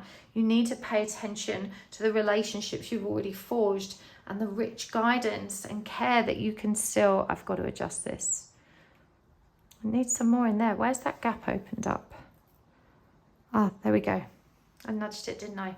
So, you know, you need to reach into the support that is already available to you. You've got lots of people that are like-minded and understand what you're navigating. This is undoubtedly a soul connection and a very painful one. And I think there's grief here that you still need to process, that you've been carrying for way longer than you needed to. And, you know, if your person, they're still so tangled up in their karmic cycle. The gramophone is important because it represents music and what we hear. And again, there's this idea of speaking truth, you know, of communicating more openly and being gentle with yourself as you move through this. I really hope this helps pile 2. I'm going to take this over to the extended reading. If this resonated for you, you can find the link for that down below. In that reading, we're going to go even deeper with this. I want to find out more about, you know, the feelings around this separation that you're not admitting to each other, and deeper into your person's heart, because we can see that there's a lot kind of covering it. You know, it feels like they're working really hard to not feel much at all. So link for that's down below. But thank you so much for joining me here. I appreciate you guys so much, and thank you for hitting the like button and subscribing today, and for your beautiful comments. Don't forget to check out my website, happysouls1111.com. Over there you can book readings, classes, and all manner of other cool stuff with me. The link is in the description box below. I will see you next time. Lots of love. Bye. Hello, pile 3. Welcome to your reading. You have chosen the Angelite, the Frog, and the Starspinner Tarot. And today we're asking, what are the feelings that neither one of you are admitting, whether you're admitting them to one another, whether you're admitting them to yourselves. We're going to find out what's really going on in terms of how you're feeling about one another and this connection, and about yourselves in relation to it. We're going to dig deep. We'll be using the oracle cards. We'll be using the charm bowl. And I hope you like my crystal grid today. I love this whale so much. Because we're dealing with emotions and feelings today, we've got watery themed decks. Although the Starspinner is slightly less so. It's got some kind of water vibes, more fairy-like actually. It's such a cool deck. I love it. Okay, whilst I'm shuffling pile 3, just take a moment to set your intentions so that you're ready and willing to receive the messages you need the most. You can take a nice long deep breath and ask spirit for a sign as well. And a sign can be anything at all. So just trust whatever pops into your head first. It's just a way for the universe to let you know that you are seen and heard, and that you can trust. Let's see what's coming through for you. Now, I actually used 2 decks for this reading, one for your energies. There's a bit of cotton there, let's just get rid of that. So that one that you chose is for your energies. And then we're going to use this one. This is the Titanic Tarot. We're going to use this one for your person. Okay. So give these a good shuffle as well. Ooh, they wanted to come out, didn't they? It's a riffle shuffle.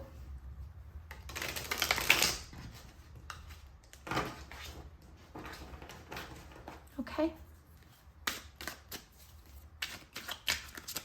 Let's do this. Right. So you first, pile 3. What's the feelings you are not admitting? Just move that up a bit so we've got a bit more room. Okay. So that's the 1 or the Ace of Cups in reverse. The 10 of Swords. God bless you. That's pretty rough. And the 3 of Cups in reverse. Palpable energy of loneliness around that. Okay, let's clarify these. We've got the King of Swords in reverse, clarifying the Ace of Cups in reverse. Clarifying the 10 of Swords. We've got the 6 of Wands in reverse. Clarifying the Three of Cups in reverse, we've got the Six of Swords. Oh, pile 3. Those are tough energies. Okay, let's get feelings for your person. Seven of Wands in reverse. Five of Swords. And the Eight of Wands. And clarifying these. The Two of Cups in reverse. The Page of Cups in reverse. And the Four of Cups. Okay, let's get some oracle cards. So this is the Spirit Animal Oracle. We're going to get one of these for each of you. Okay, so White Raven Spirit for yourself, pile 3. And for your person, Wombat Spirit. And from this deck, this is the Oracle of the Hidden Worlds.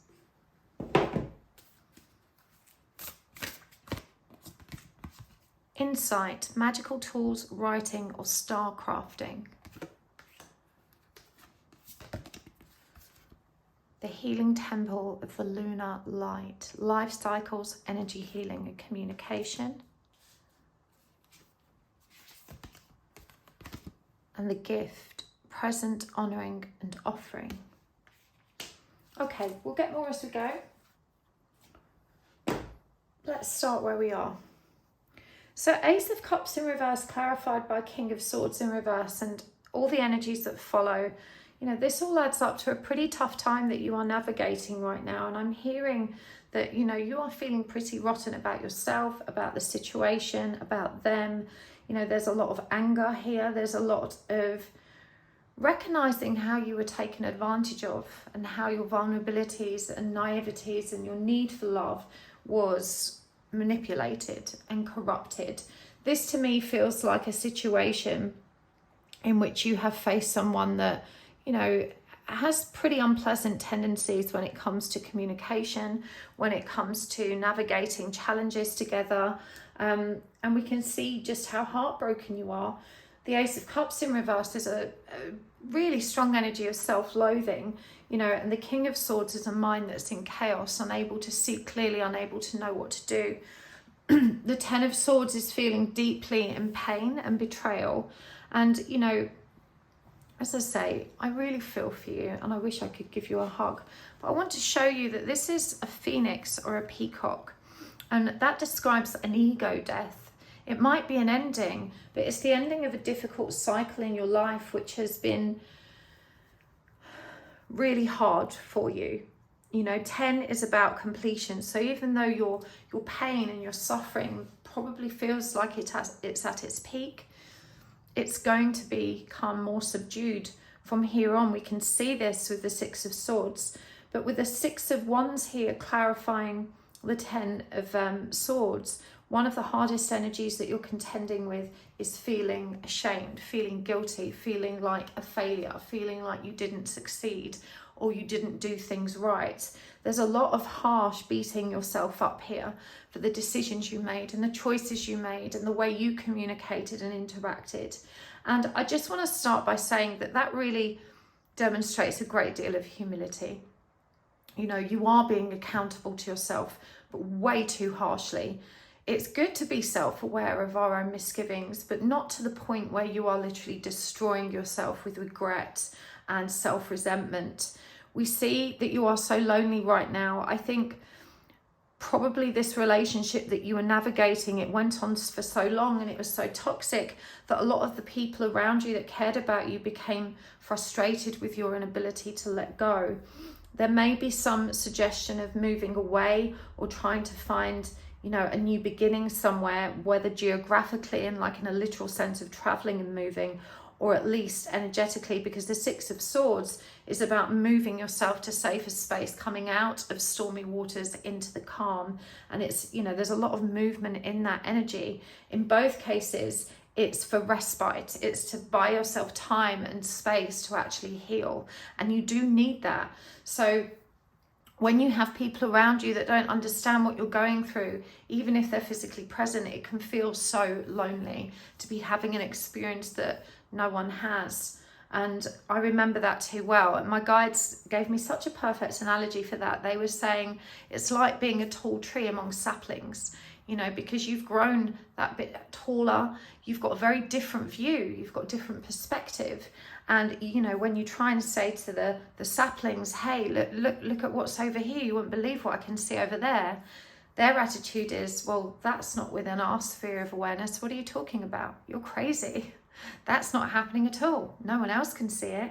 So, you know, I do think that you feel at such a deep emotional level, but you are being reassured that that's a beautiful gift. And, you know, white Raven Spirit, we've got 2 6s again here, just like we have down here. 6 is the number of love, and it says trust in the magic. You know, and this is a white raven. You know, ravens are often symbolic of darker magics, but the white raven, of course, it just reflects the light.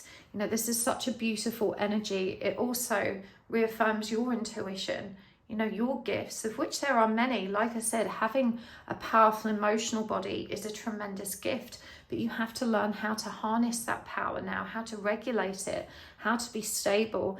You're so angry at your person for the way they've treated you, and you have every right to be, but you're also really aware of how you allowed that sometimes. And so I think a lot of the anger that you are processing, not only is it self-directed, but that accountability burns. You know, when we start to recognize, okay, well, maybe I wasn't such a massive victim because I chose to stay in again and again. And this is why my friends are saying, I told you so.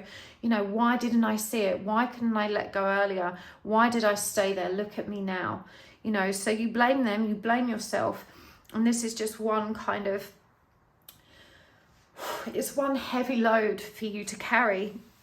For them, we can see the chaos just within the cards that have presented. And, you know, I think what really stood out for me was this 5 of Swords. And look at this person, they are saving themselves. So this person probably turned away from you without a word. They're running away with 3 swords, which, by the way, represents grief and broken heart. But 2 swords that they're leaving behind, which represents indecision or procrastination. You know, they're not even facing the decision anymore. This person probably just cut you off, ghosted you, left without a word. You can see that there are other people. There's this kind of tug of war, push-pull dynamic in the background. You know, they weren't staying for the fight anymore after creating so much conflict. They fled, but not without a heavy heart. We can see that the Page of Cups is in reverse here. You know, this is someone who loved you very much, and their ideal was also shattered. And I do think they're aware that it was their own behavior, but powerless to stop themselves. This person just feels like they have the angriest, most broken inner child. Page of Cups in reverse is again someone that is profoundly dysregulated at an emotional level and hasn't learned how to love in healthy or balanced ways. They feel big, but they have way less control of their emotional self, less than you. And you're pretty chaotic yourself emotionally right now, but they are really, really chaotic. And I feel that, you know, the anger that resides in them and the repressed energy of the emotional body causes their behavior to be very unpleasant, very, very explosive. They have no boundaries and don't respect yours. And I want to say that's physical as well. So this person may have literally been abusive. And it's clarified by the 2 of Cups, which is whenever you get close to them, they always pull back. They're always playing this game. And, you know, the extremities of their avoidance means that they often, when they get close to someone, they need to pull back in order to recreate that. It's like chemistry, isn't it? It's like a charge. It activates that prey drive, fascination and excitement within them, because, you know, when you start chasing them again, it validates them. It makes them feel powerful. And I know that sounds really conniving, but I genuinely think most unhealthy, you know, unbalanced people don't necessarily do this consciously. It's the distorted projection of a very harmed ego. And you know, even though it's easy to just suggest that they're bad people, I don't really believe that to be true. I think good people can be distorted enough to do bad things. And I think deep down you know that, because you recognize the light in their heart. And so you must stop beating yourself up. You won't be the first person that fell in love with someone for their potential.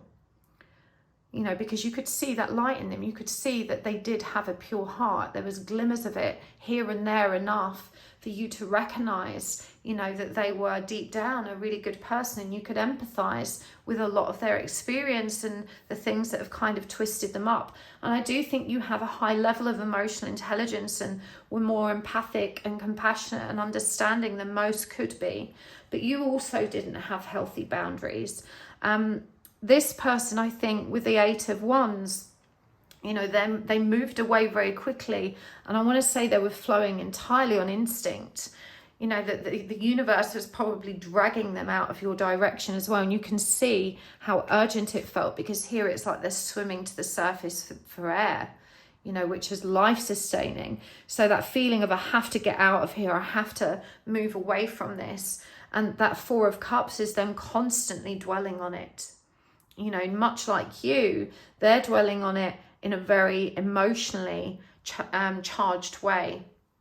And the 4 of Cups is about not being able to embrace that Ace of Cups, that love for self, because you're so focused elsewhere. The Ace shows up for you here in reverse. So, you know, I think you do need to understand that this person hurt you. And there's no excuse for that. You are much safer not being around them right now. And you have to accept that they are not ready to love in the way that you deserve and are worth. And that doesn't make you not valuable enough. You know, them not being able to love you in the way that you deserve is zero reflection on who you are and your value and your worthiness where love is concerned. This is about them and their brokenness. And I really feel like, you know, them leaving and running away, as painful as that's felt for you, the universe was on your side, steering them in the opposite direction. Believe me, it was time for you to get space from this so you could get your head and heart straight, because it would have destroyed you. You know, you can't save them. And the reality is we don't leave most relationships because we stop loving someone. We leave because we love ourselves, because we can no longer tolerate the toxicity. And so, you know, it was an act of love for both of you to part company and leave communication alone and to keep out of one another's way. There was intense love there. And even ugly, messed up, toxic love is love.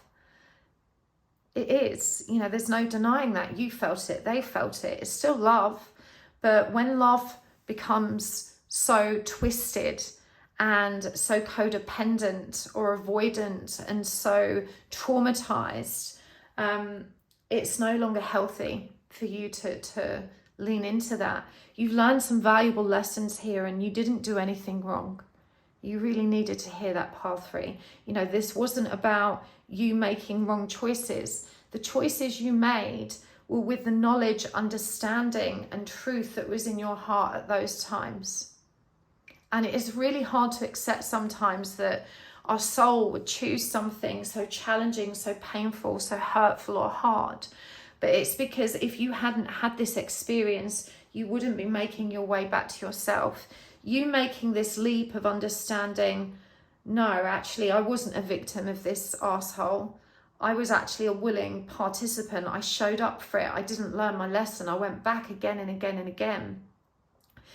That awareness is the beginning of your powerful homecoming and transformation, of coming back to yourself in love. The Ace of Cups is on the table. It's just blocked right now.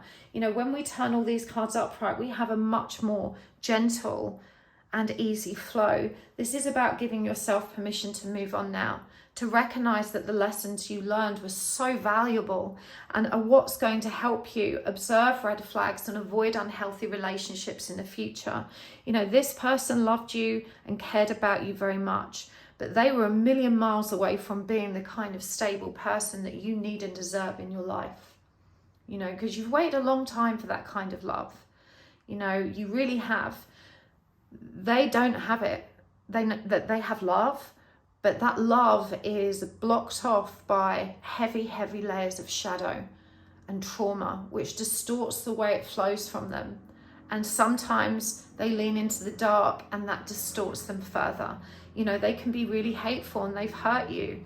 And this was undoubtedly a traumatic relationship for you both, a strong trauma bond here. They're coming back as wombat spirit, be at home. You know, they're trying to find home outside of themselves, which is why they were drawn to you. You were so nurturing, you were so loving. You know, this is something they didn't have in childhood. And so they're so drawn to that stability, but then they destroy it, unwittingly so, but they sabotage it because they don't know how to be in that energy of comfort. That's not their normal. And so, you know, we can't keep making home with people that aren't safe for us to be around. The frog, look at this, it says water leaper. You will rise by taking steps and overleaping nothing. You know, this isn't about skipping chapters. This is about recognizing that you had to go through this swamp of an experience in order to get the other side and rise and evolve in the way you need to. Insight 22, intuition, magical tools, writing and star crafting. You know, you are a natural channel and intuitive. You're a gifted creative. You're definitely being asked to channel your experience into something that can be shared creatively to inspire others to learn the lessons that you have. You have a beautiful way of expressing things, and you have a unique intuitive insight, not just from the perspective of what actually occurred in a physical sense, because there are vital learning experiences within that, but the emotional impact and the way you felt it and the way you can describe those feelings is what's really going to move people and help them connect with what you're sharing. And look at this, the gift. Present, honoring and offering. You know, your focus now needs to be on being present with yourself, honoring those gifts, giving yourself space to heal. I'm hearing you're already on the right path. The healing temple of the lunar light, life cycles, energy healing and communication. So again, communication is indicated. And what's really standing out for me here about both of these is waterfalls. A heavy flow of water. You know, when the emotional body is repairing itself and there's a big outpouring, it is an intense flow. It can feel really dramatic and uncomfortable, but you're being asked to remember that that energy will keep moving, that it's symbolic of your healing and your growth. But let's get some more cards for feelings. What else do we need to know about feelings? You know, you're not admitting to yourself that you can and will love yourself. You feel so unlovable. You feel so stupid, you know, for having put yourself through this. Again, these are natural feelings, but that doesn't make them true. And the fact that you are able to feel them, you just got to let it keep moving. Okay, we've got the Four of Swords for you. It's interesting. I thought we had it for your person. No, it was the Four of Cups. So we've got another four. We've got the Fool. And we've got the Nine of Pentacles in reverse and clarifying these. So that's the Seven of Pentacles in reverse, clarifying the Four of Swords, clarifying the Fool. We've got the High Priestess in reverse, clarifying the Nine of Pentacles in reverse. We've got Judgment in reverse. God bless you. Okay, and for the person, we've got the Queen of Swords. So we had the King of Swords in reverse out for you. Oh, wow. There it is for them. King of Swords in reverse. That's the Five of Cups. Clarifying the Queen of Swords. We've got the Knight of Pentacles in reverse. We've got the Lovers in reverse. And we've got the Six of Wands in reverse, clarifying the Five of Cups. So lots of sixes. The Lovers is also a 6. So, Four of Swords. You just want to heal from this now. And there's this energy of being so impatient about that. The Four of Swords is clarified by the Seven of Pentacles in reverse, which is about not wanting to take the time over nurturing your investment. So for example, the quote I always use with this card is, the day we plant the seed is not the day we pick the fruit. And your energy around this is the equivalent of sitting in front of that seedling and being so frustrated that it's not bearing fruit. Come on seed, where's my apples? I need them, bitch. You know, it's that kind of really frustrated, impatient energy. You know you need to heal, but it feels so long-winded. It feels so far away. You're in so much pain now that you don't even, you know, you can't even see or think straight. The idea of healing just feels very overwhelming.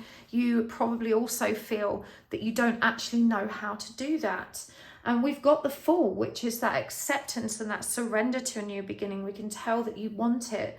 But this is clarified by the High Priestess in reverse, that you don't feel you can trust your own heart anymore, because, you know, you blindly continued with this situation against all your better instincts and judgment and that of the people that you care about.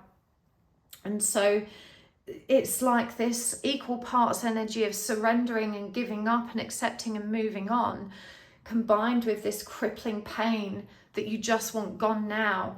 And it feels like you don't have the stamina for healing. When the Nine of Pentacles is in reverse, this is also fear of material failure. So fear of not having enough to support and sustain yourself. Fear of, you know, around work and home life. And it's clarified by Judgment in reverse, feeling very disconnected from your true purpose. You know, this is the energy of someone who, they kind of get this hunch that they were meant to do something brilliant, you know, something beautiful, something that made their heart sing, but that hasn't happened. And so the longer time has gone on, you've just kind of leaned into, well, maybe I was wrong. Maybe I wasn't meant to do something brilliant, because, you know, nothing brilliant's happening. It's just so much frustration for you, pile 3. And I really feel like, you know, what we're seeing here is the wake of that tidal storm wave that was this person. For them, Queen of Swords, clarified by Knight of Pentacles in reverse. This person thinks about this a lot, you know, and they're feeling like there's a lot they want to say to put things straight. This is definitely someone that feels like truth wasn't spoken. They are aware that communication wasn't healthy or conducive to what you were both trying to achieve. But the Knight of Pentacles clarifying this in reverse shows us that even though they give some due attention to that, they're not leaning into it and taking action. They feel like it's better left unspoken. They may have written you letters that they don't intend to send, or talk to someone else about it, but they are mulling over the injustice of everything that happened. And I do think that, like you, they are being accountable to themselves. I definitely don't think they blame you, even though they made you feel that way when it was in the relationship, because you know, challenging them with any of their behaviors or any of the way they communicated always resulted in extreme defensiveness from this person, and that would usually be swiftly followed by some kind of attack upon you. Well, you do this, you do that, you know, that kind of triangulation that takes you away from the original topic of conversation. And we can see with the King of Swords in reverse, much like you had, that this person also still feels a lot of confusion. They haven't fully processed all of this in their mind, and certainly not in their heart. The Five of Cups is symbolic of grief, and I also often regard this as the card of alcoholism or alcohol dependency.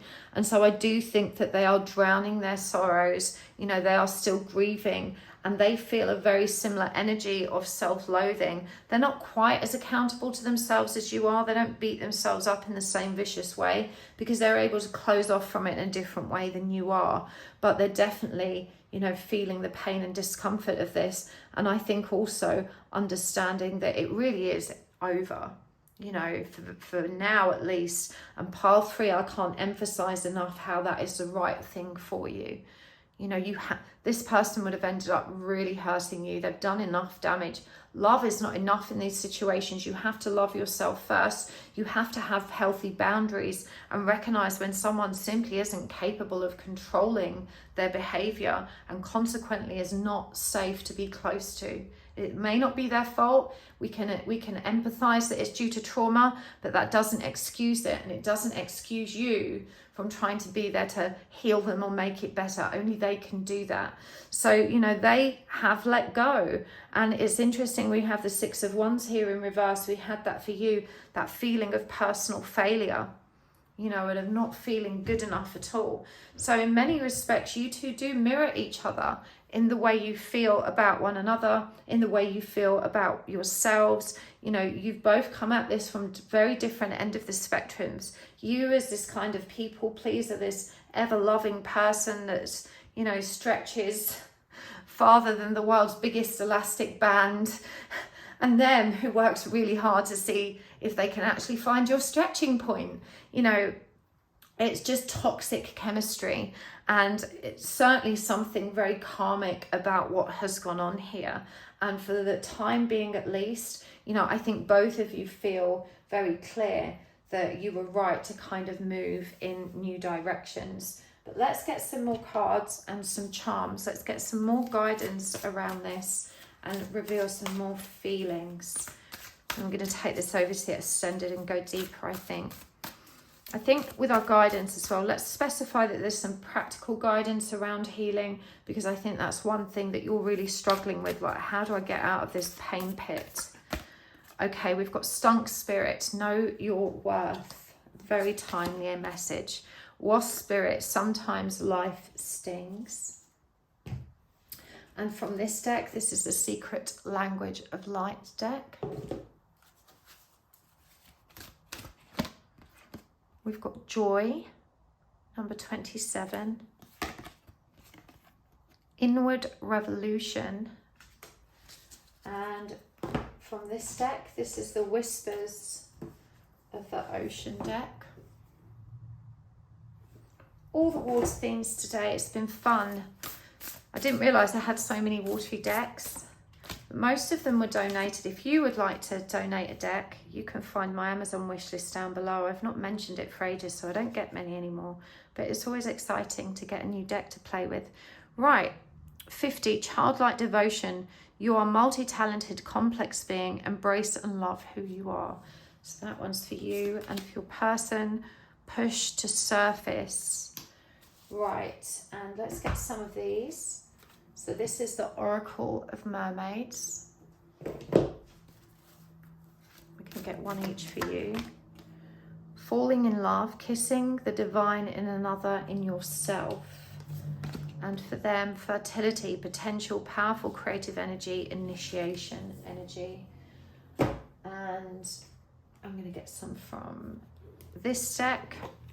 This is the messages from the Mermaids deck. Actually, look, there's the little note. So this one was from Emma Thurston. Oh, I love Emma. She's one of my long-time students. Oh, it's lovely to get these decks. It helps keep my readings fresh. Right, what are we getting from this one? Relaxation. And for your person, positivity. And finally, from the Find Your Happy deck.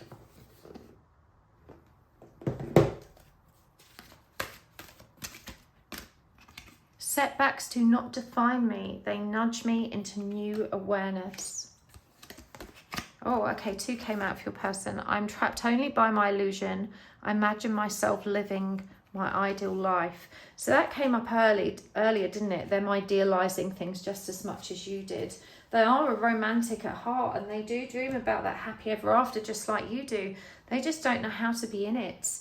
And let's get some charms. All right. Taking a good turn. Oh, look, that's come out on my finger. Wow, okay, we have quite a few here. I aim for about 8, and usually it's spot on. Okay, so we've got the bumblebee ring. So I'm going to put half on your side. We'll do one each side in turn. What you become, you become what you believe. Just visiting this planet. We had that, didn't we? with that star energy, star crafting, that cosmic connection that you have. I love that. Okay, there's the bottle and the fix a broken heart, another nod towards alcohol codependence. Burn bright, the matches. Beautiful. For your person, the crown. Just turn that over. Right, love. What's this one? Are you afraid of the dark? Oh, yes, unfortunately they are. For you, we've got the axe. What does it say on here? Bury the hatchet. Let's bury the hatchet. That's what it says on the side. 3 4s. Chaotic, neutral. Serotonin deficiency club, so that would indicate depression. And forever and ever and ever, the twins. Okay.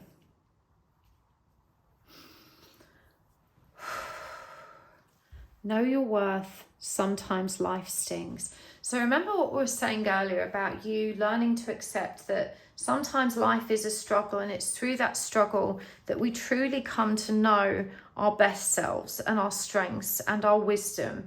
It's how we grow and evolve as souls.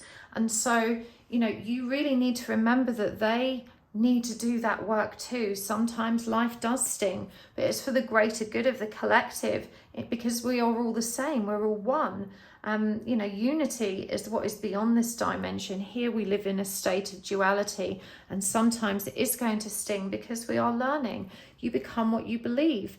You know, your person has grown up in very dysfunctional, traumatic circumstances. I'm hearing that alcohol dependency and abuse was already part of their earlier experience. We've got depression here. We've got that shadow aspect with leaning into the dark, and all the 4s. Remember, 4 is masculine energy. And when 4 is distorted energy, it's chaotic because it's controlling.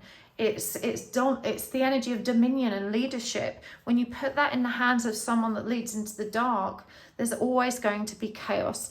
But you know, they are light. They were born pure, just like you were. You weren't wrong to recognize that in them. You know, they're all of the lovely things that you know too, but right now they're experiencing life through the lens of their shadow, and nothing really can be done by you to control or change that. So you have done the right thing. Find your tribe, pile 3. You don't need to be lonely. There are other people that aren't from here either. You know, it's like the way expats congregate in foreign countries. You've got to find your crew. You may be a minority in this new way of living, but you need to find them. You do burn bright, and you are here to teach others about healthy love. You know, but look at these matches. It's just a box which shows us the potential for the flame, the potential for light. You know, take yourself out of the box. It's time to move out of chaotic neutral by mastering your own emotional body, by facing yourself, you know, facing yourself in the mirror and continuing to love you forever and ever and ever. That needs to be the most important relationship in your life, the one you have with yourself. The way you treat yourself sets the benchmark for how everyone else will treat you. If you are willing to neglect yourself, you're going to let other people neglect you as well. If you're willing to make compromises for yourself, you're going to let other people compromise for you too. So, you know, you really have to know your worth. This is about falling madly in love with yourself, burying the hatchet with yourself. Stop beating yourself up. You know, childlike devotion. This is to yourself. You are multi-talented, complex being. Embrace and love who you are. Falling in love again with yourself, kissing the divine in another and in yourself. You know, it's about finding it in you. Your setbacks do not define you. They nudge you into a deeper awareness. You are so gifted, pile 3, and you are so ready to move forward and have the life you dreamed of. This was just a setback.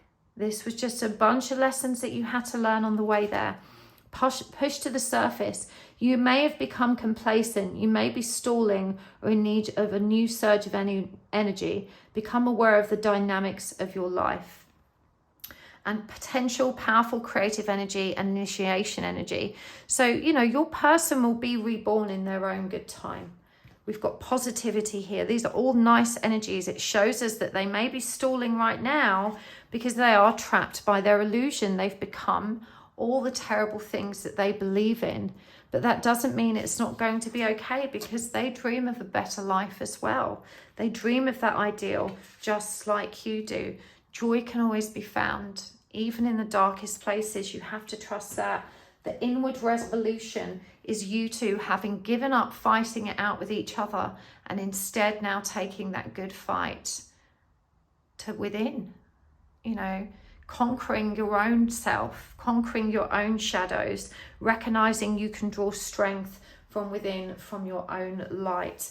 Let's get one more of these. This is the Oracle of the Hidden Worlds again. The Isle of Wonders, revelation, teaching and discovery. And look, all those waterfalls again. You know, you are meant to help other people.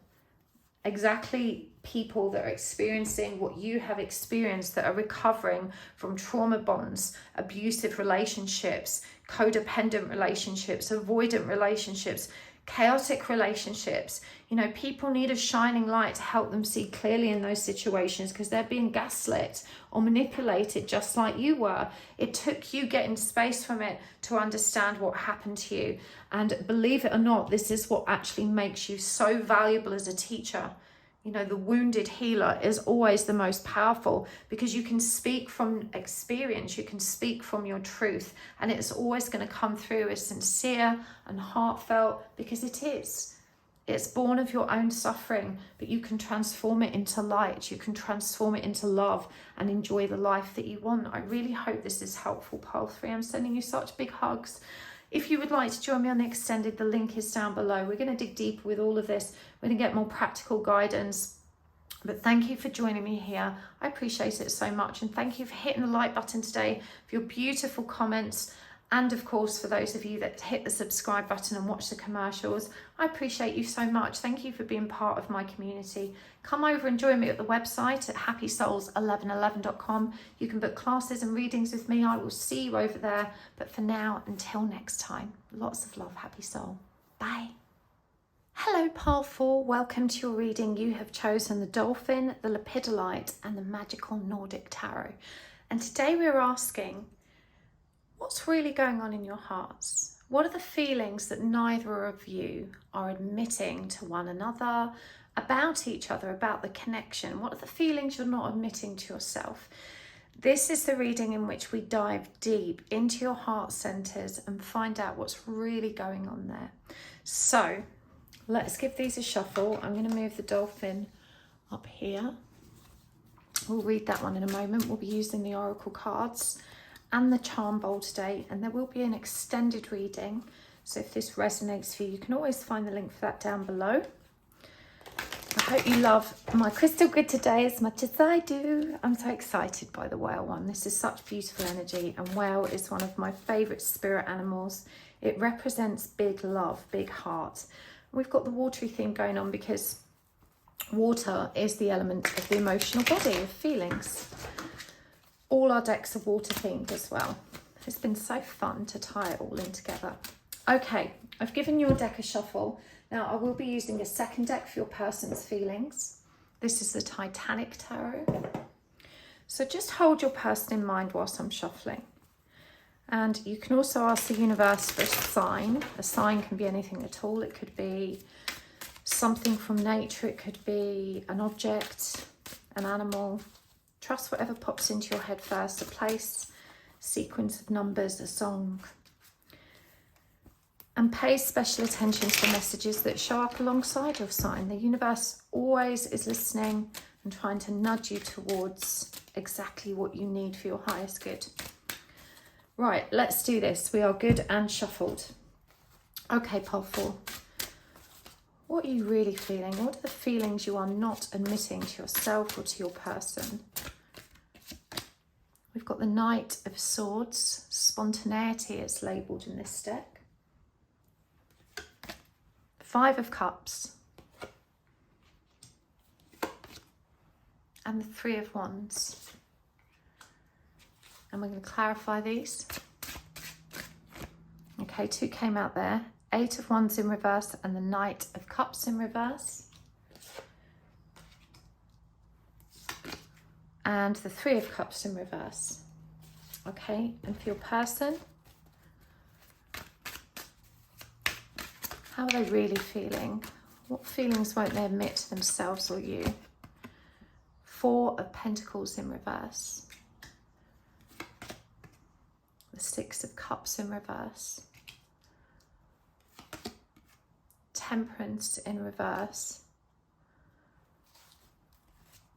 And clarifying these. 4 of Pentacles is clarified by the High Priestess.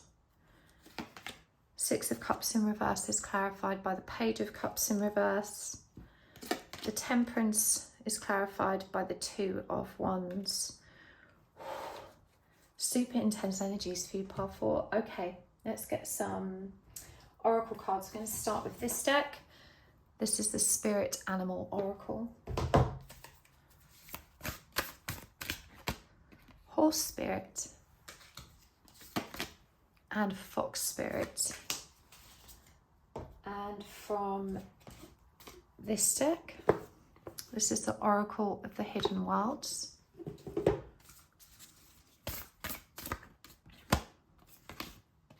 The Tree of Illumination.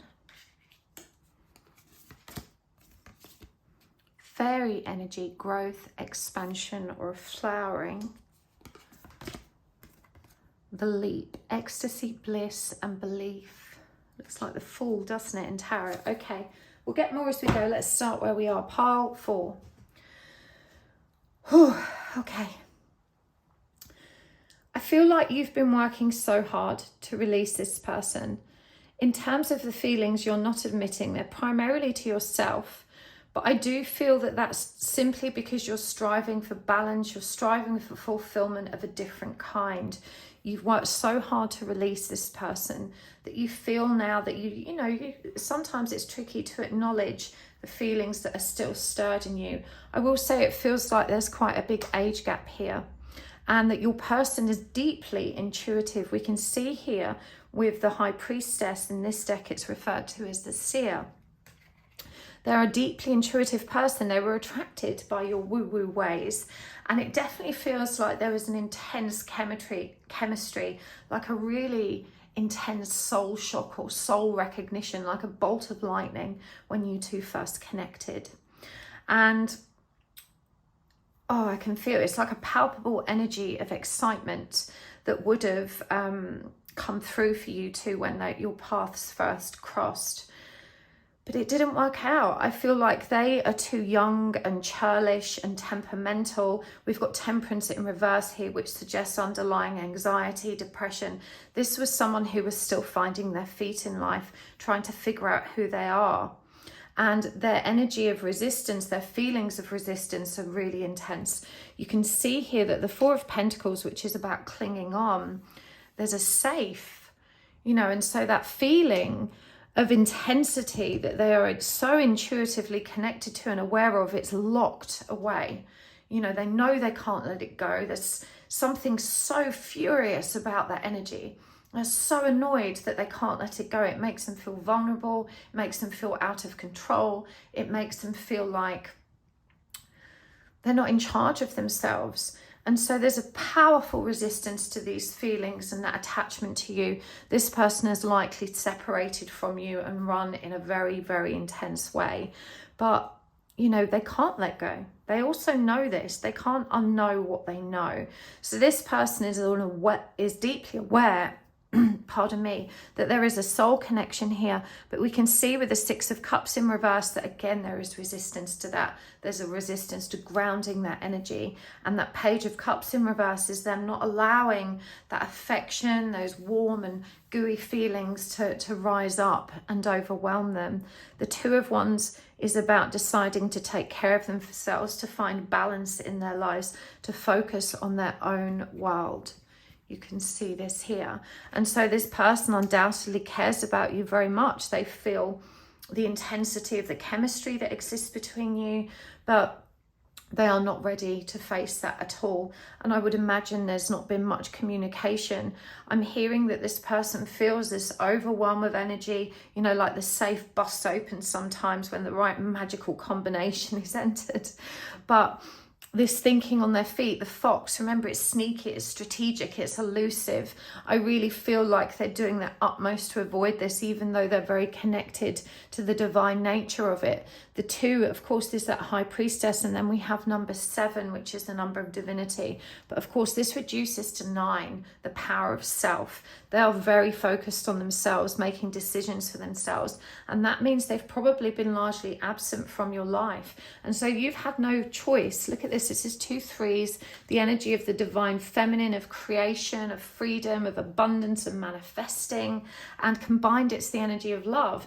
And horse spirit is about freedom. It's about just, you know, running off into the sunset, feeling that surge of adrenaline as you just let go. You know, it's going with that flow. The Knight of Swords, I'm intrigued that it presents here with their eyes closed. This is so different to a traditional Knight of Swords.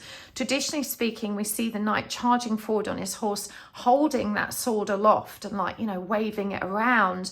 And that's symbolic of its, you know, its impulsivity, its lack of planning or careful, thoughtful consideration before communicating, before speaking truth. But we can see here that even though you may still feel that impulse, that spontaneity, that there is a really deliberate and objective focus on staying calm, staying aligned. And so I really feel like this is the part you're not admitting to yourself. You're so afraid of stumbling backwards. You're so afraid of feeling like you used to feel about this connection that you deliberately, you know, stay super aligned within the energy, so that you don't have to kind of, you know, find yourself off center again. But there is very real grief here that still needs to be processed. And what's really fascinating to me is that here we have the 5 of Cups, and here we have the progression of it, the 6 of Cups. Now, this 6 of Cups in reverse, and remember, that's the energy I read as them denying that soulful energy, resisting that soulful energy, refusing to allow themselves to reunite with it. But this is a regression of that card. You know, this energy is still grieving, believing that that is impossible. You know, in reality, you will process and progress to the 6 of Cups. It may not be with this person, but it's the natural order. It's the natural flow and ascension. And actually, this energy is present on the table. It's simply blocked. So it could be with this person. The whole point of freedom and surrender is to learn to let go. And you've kind of let go, but you've also not allowed yourself to envisage a future or in a relationship without this person in it. That's not letting go. You know, that's kind of staying stuck. So these energies have to be processed. I know that you want to stand still, but you've got to stop thinking this as in terms of going back or falling back. It's not a falling off the wagon. You know, this is just circling around the same wounds again so that you can expand in that spiral fashion each time. And you've demonstrated that you have control of the mental body and that you can hold that stillness. So allow that control and that ability to harness your mental power to inspire you to allow yourself to move into these feelings. Because when you move into them, you will process them. If you can stand still well enough to avoid them, you can stand still well enough when you've gone in and done some work on it. There is very real grief here. You want fulfillment. You wish fervently for it. Look, freedom comes up again here. You just want to be free. But this is also a 3, divine femininity. You know, freedom is in you. It's not something that happens outside of you. When it happens in you, your external reality will fall into line with it. Everything starts in you. The dolphin here, spotted dolphin, is 44. And it says there is always something positive in the future. And 44 is about balancing. It's about creating stability and security. And there are 2 dolphins here, which again is, dolphins are symbolic of happiness, of fun, of joy, of just playfulness, you know, being for the sheer joy of being. And here it's reassuring you that the future is bright. 4 and 4 is the manifestation of the 3 and 3, freedom. When we allow ourselves to be powerless and to surrender to the divine, to be free from any expectation, that's when we're able to truly flow with what's meant for us and find that stable pace. And where it feels good to flow. You know, being in the flow, being in that energy of surrender feels really good. You can see here that we've got the 8 of Wands in reverse, and it's communication. Remember, this was clarifying the Knight of Swords, who is not taking action, who is not communicating, who is doing their utmost to close their eyes, avoid what is going on, and just stay balanced. Their usual spontaneity and impulse has been subdued. And we can see with the 8 of Wands that this has slowed energy down. You know, the 8 of Wands, it's referenced as communication here, which is so fascinating. This is why I love new decks. I would have never applied that label to this card. It is also swift, forward, momentum, fast moving energy. Here we can see that the Wands are shooting out, you know, upwards, ascending. And the Knight of Swords is also about communication and messages. So we can see that there is still a very real impulse to connect, and that's the part that you subdue. You know, you don't want to get back into that chasing energy. You're so afraid of being there. We've also got the Knight of Cups, the dreamer in reverse. Isn't that fascinating? That 5 of Cups with grief, and then you've got this person that won't allow themselves, this is Pisces energy, that won't allow themselves, I'm sorry, that's Pisces Libra energy, but they won't allow themselves to lean in, you know, to that future dreaming of what could happen, what are all the nice things that could happen. You idealize this relationship so much that it feels like it's just too painful to go back there. Now you've got 2 3s here as well. And so 2 3s, remember, came up here with the 6 in the energy of love, but this is called friendship in reverse, and the 3 of Cups in reverse here. And so I think there's something important here that you're being asked to reflect on. You brought this person into your life. You nourished them and showered them with affection in a way that was really meaningful to them. And I really think that this person has really challenging dysfunction within their family unit. And so they're dealing with a deep mother wound and a deep father wound. And you came in and you filled some of those gaps in their heart. But because they weren't able to give you what you wanted, which was commitment, stability, honesty, authenticity, all of those things, things broke down. You couldn't cope with not having them, and they couldn't give you what you wanted. And they were so scared of the intensity of what you wanted, even though they felt it too, that they ran. Now, friendship and communication should be upright here. These energies are blocked. And so you distancing yourself and trying to move on is also running. It's a denial of the energy that exists between you. Not too dissimilar to them. The difference is you have a lot more context. You have a lot more awareness. You have a lot more emotional power and an ability to regulate your emotional and mental self that you didn't have before. They have none of this. They're still learning and growing. And you also need to be made aware that they didn't run from you. They ran from facing themselves. They weren't ready to grow and ascend in the ways that you are. It was never personal. But I do think that you also broke their heart because they leaned into you and felt that big love, and it filled holes in them as it did you. You know, you were both, I want to say, tending to one another's parental wounds. And so the very real grief that has existed in that parting is, as I said, it's really intense. We've got the Tree of Illumination here, truth, revelations, and understanding. This is number 7. It's the energy of divinity. I do feel like you're already a deeply spiritual person, that you probably practice spiritually to have this degree of control over your mental, emotional self. Suggests to me you are probably some kind of channel. And remember, channeling isn't just reading cards or doing the woo-woo stuff. Lots of people channel because they're working in politics and are speakers. Lots of people channel in schools and hospitals and offices around the world. It's not just, you know, talking about the woo-woo. It's bringing through wisdom from source, love, unconditional love. It's heart-centered, authentic communication from the higher self. you already have this power. You feel yourself in that flow. You have a very powerful understanding of, I want to say, your own truth, and you can hold yourself in that.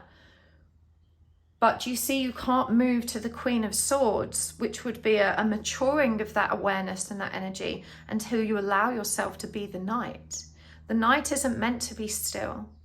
He's meant to allow himself to be out of control and impulsive, because that process is going to allow you to embody the lessons which present through that action. So what we're seeing here is a resistance within self. Your intellectual awareness has surpassed your growth. And that's to say, you know more than you can be. I hope that makes sense. You know, you've learned things, concepts intellectually, and because you know you're meant to be surrendered and not chasing and not doing those things, based on that intellectual knowledge, you have stifled yourself. Rather than acknowledging, well, this is the way I feel, I want to maneuver, you won't allow yourself to lean into it. You're trying to hold yourself still because you have the intelligence to understand that's what you're meant to be doing, but not at the expense of feeling the flow. The benefit of being able to hold yourself still is you can channel when you need to. When you feel yourself really dysregulated, you can come back to center. But you shouldn't just come back to center and stay there. You're supposed to come back to center, think about how you just felt, how it moved you, why it feels that way, do the healing, you know, settle the energy down. And then you naturally come back to center. It doesn't have to be forced. You know, that control, when used to just stand still and miss the flow completely, is, well, it's self-sabotage. So, you know, you're being asked to recognize that everything that you've learned has to be planted so that that connection can be made. And there's a doing before being. We've got fairy energy, growth, expansion, and a flowering. You know, this is you blooming. There's a very magical energy to this. It's number 17, which is the star. That reminds you about co-creating, that you are the co-creator of your environment. And then we've got the leap, ecstasy, bliss, and belief. Again, that's the Fool. It very much feels like that leap of faith, that taking off, recognizing your own magic to move with it. But this is the Tower number.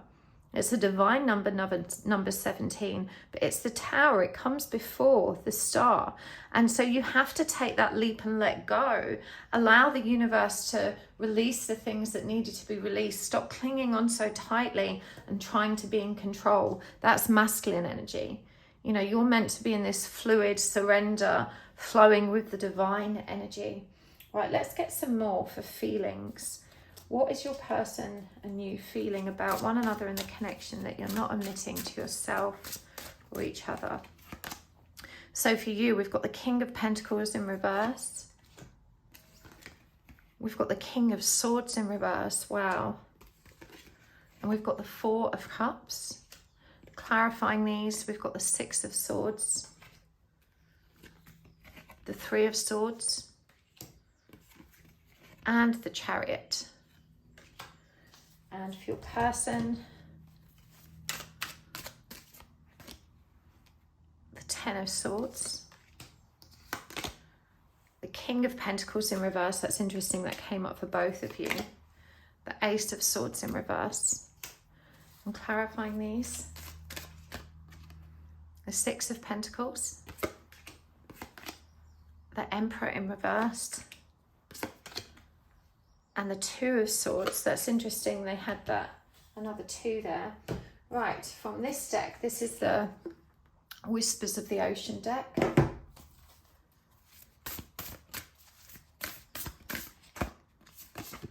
The Gift of Neutrality, the Nautilus. I think it's the Nautilus, it could be a prawn. Keeping it in check, the Otter. And Amble with Contentment, the Seahorse. And let's get a couple of these as well. Messages from the Mermaids. This was a gift from my friend and student Emma. If you would like to donate a tarot deck or an oracle deck, you can always find the link to my Amazon wishlist below. It does help to keep my readings fresh, and I always appreciate it. It's such a sweet treat to get a new deck. Okay, innocence and mystery. Beautiful. Right. So what's really interesting about this is, despite you wanting commitment, despite you wanting to be with this person, I will say that they want the same. You don't trust them to actually give you what you need anyway. And they definitely don't trust themselves to give you what you need.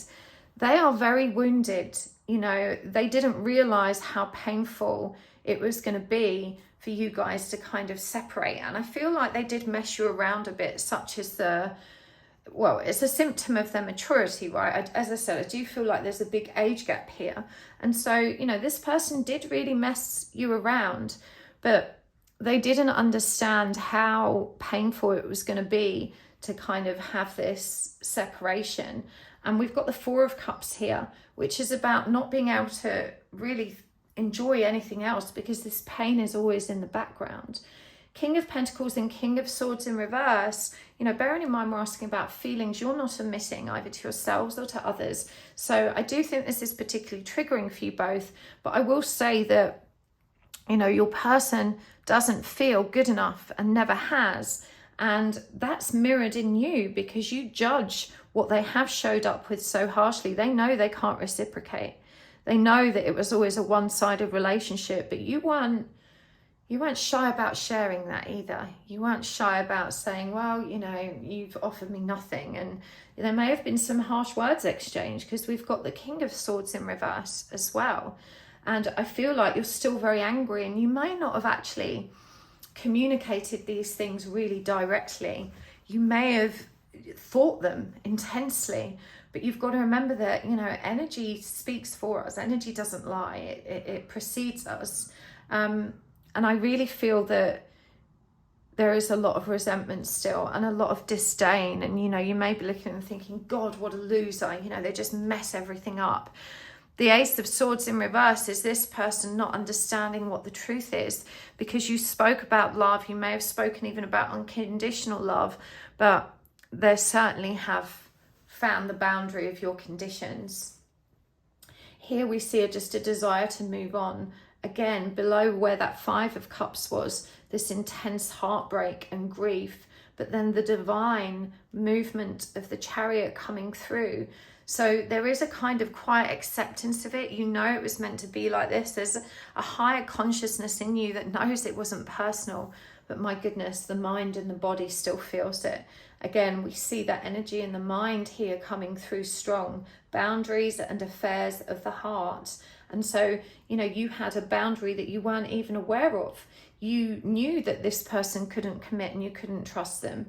And yet you were still devastated when that didn't happen.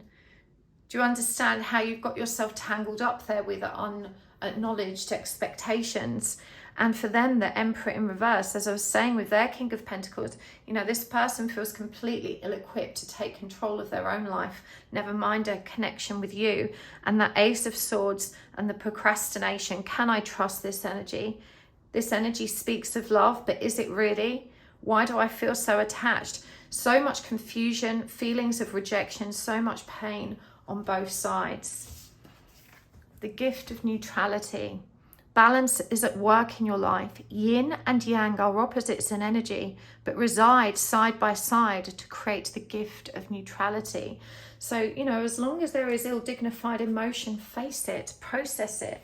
They may not be doing that. They don't know how. You do. Keeping it in check. Pay attention to what's going on around you. You might be moving into something too quickly or missing some important details. And that's a cyclic number. Number 8, again, that's going round and round, observing those cycles, noticing that infinite flow of wisdom and learning and truth and so forth.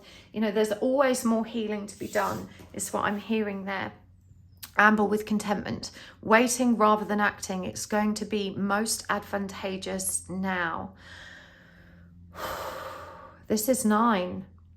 So remember, we had the Eight of Wands in reverse, which suggests things were stagnating, things were moving too slowly because you weren't allowing yourself to honor your true feelings, to step into the innocence of your heart and that energy of vulnerability. I really feel like going with the flow is powerfully indicated with the seahorse. Remember, they don't have much power against the current of the ocean. Seahorse really do kind of flow and bob along and just see where the weather carries them. And this does say amble with contentment. Waiting rather than acting is going to be most advantageous now. So it's not about anything you need to do specifically. It's about allowing yourself to go with the flow, to release control and allow what's going on with your person to remain largely a mystery right now. There's a reason they're hiding, and they're not hiding from you, they're hiding from themselves. You've got to stop taking that personally, powerful. You know, this person is having their own really challenging circumstances and chain of events in their life. They're really working hard to try and mend themselves and figure out who they are. Okay, more animal cards. For you, we've got Panther Spirit. Look at that, that's number 44 again. Isn't that wild? Okay, we've got Antelope Spirit, number 2. Life is speeding up. So things are accelerating for them. Okay, what other ones shall we get? Let's get this one. This is the Oracle of Mermaids.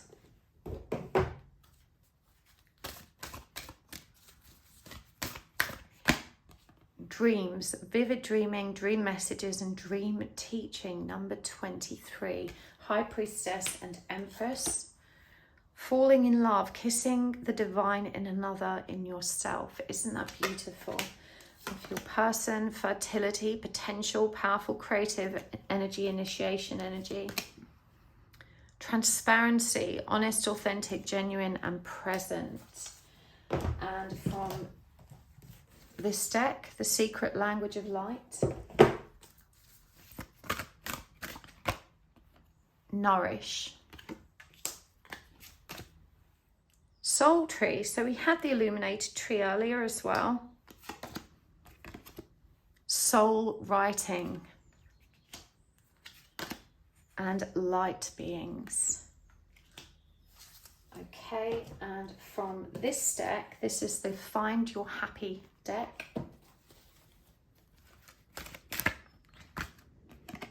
Everything happens for a reason. I know that's one of those platitudes no one wants to hear, but it's so true. I was born to do this. It's go time. Oh, really nice energies coming through for your person here. The only approval I need is my own.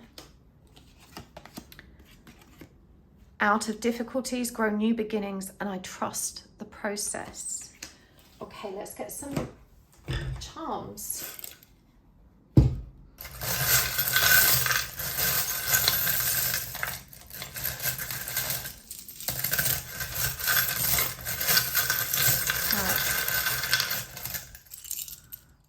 I'm aiming for 8. Let's see how many we've got. 1, 2, 3, 4. Yes, perfect. Okay, we've got the moth, the crown, the light bulb, and what's this one? What's going on here? Oh, it's a whale. My head hurts, it says. Okay, and for your person, oh, okay, so this is Celeste. She's like the astrology pro in Animal Crossing, which is a Nintendo Switch game. So she tells you all about the stars, and she understands, like, she's a master of astrology. She gives you loads of presents as well. Okay, we've got the yin yang, masculine, feminine. We've got the Italy charm. And we have got black like my heart. Okay. As far as guidance is concerned, part 4, for you, you know, the moth invites you to move into the light in order to transform. Remember how when you leave your light on at night and all the moths flutter around it, you know, they are drawn out of the dark and into the light. Put on your crown. You know, your head hurts because there is all of this pressure, you trying to control things, trying to restrain your big, beautiful whale heart, that, you know, you have so much love to give, but it feels so painful to sit in the innocence of that. Lean into your person in your dreams. Vivid dreaming, dream messages, dream teaching. You know, this is where you can connect with them and have an impact on their growth. And I'm hearing that they do feel you there. You know, fall in love with divine. This is where you need to be investing yourself as a love affair. Look at this. You know, everything is happening for a reason. The only approval you need is your own. This is a self-love journey. And you've tried to lock yourself down and avoid the pain, even though, you know that you need to shift through it now. And I feel like you've just been hiding from that awareness. For your person, look at this. We have astrology, fertility, transparency. We have yin yang energy. We have them facing their dark. And where you're being asked to reclaim your power with Panther energy in that number 44, life is speeding up for your person spiritually. This is number 2.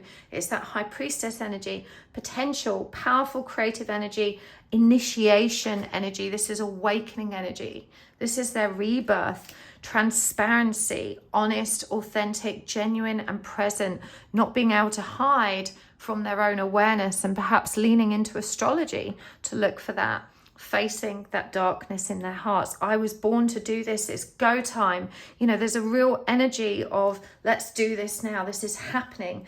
A sense of urgency coming here. Out of difficulties grow new beginnings, and I trust the process. I think this is them finally finding their groove with the truth. You know, we can see how blocked they are from that, but I really think that your person is going to find their groove with it and say, okay, well, you know, I'm obviously meant to nourish myself. I'm obviously meant to heal myself somehow, to bring that energy in, you know, to create safe space for myself within this connection for it. Soul tree, remember we had earlier that you have to ground the energies. It's not enough to intellectually integrate them. You have to embody them. You need to move in to that power of self and your ability to really feel that. It's such a good feeling. Get in the flow. If you don't journal already, you need to write it down. You are being called to write. I'm hearing you had plans to. For some reason, that didn't happen. But now is the time. As we discussed, you're a natural channel, and you've got this starseed energy here of light beings that's showing you with a 3 and a 5, the energy of creation and teaching. So I really think that you are meant to share, you know, your awareness somehow. Whatever it is that you are passionate about, start writing it down. Start getting that energy moving and the ball rolling, so to speak, because you are definitely being called upon by higher energies to channel for the collective, to channel for truth seekers, to channel your spiritual awareness and wisdom. But I really hope this has been helpful, Pile 4. I'm going to take this over to the extended now. I want to go deeper with, you know, what actually happened in this breakdown and the true feelings that both of you are still shying away from in relation to that. And I want to go more into the guidance. So if this resonated, feel free to join me there, links down below. But thank you for joining me here. Thank you. I love you all so much. Thank you for the comments. Thank you for hitting the like button. Thank you for subscribing. And do come and check me out over at the website. You can find me at happysouls1111.com. There you can book classes and readings with me. We've got a fabulous crystal grid healing workshop coming up. Can't wait for that one. I will see you there. Lots of love, happy souls. Bye.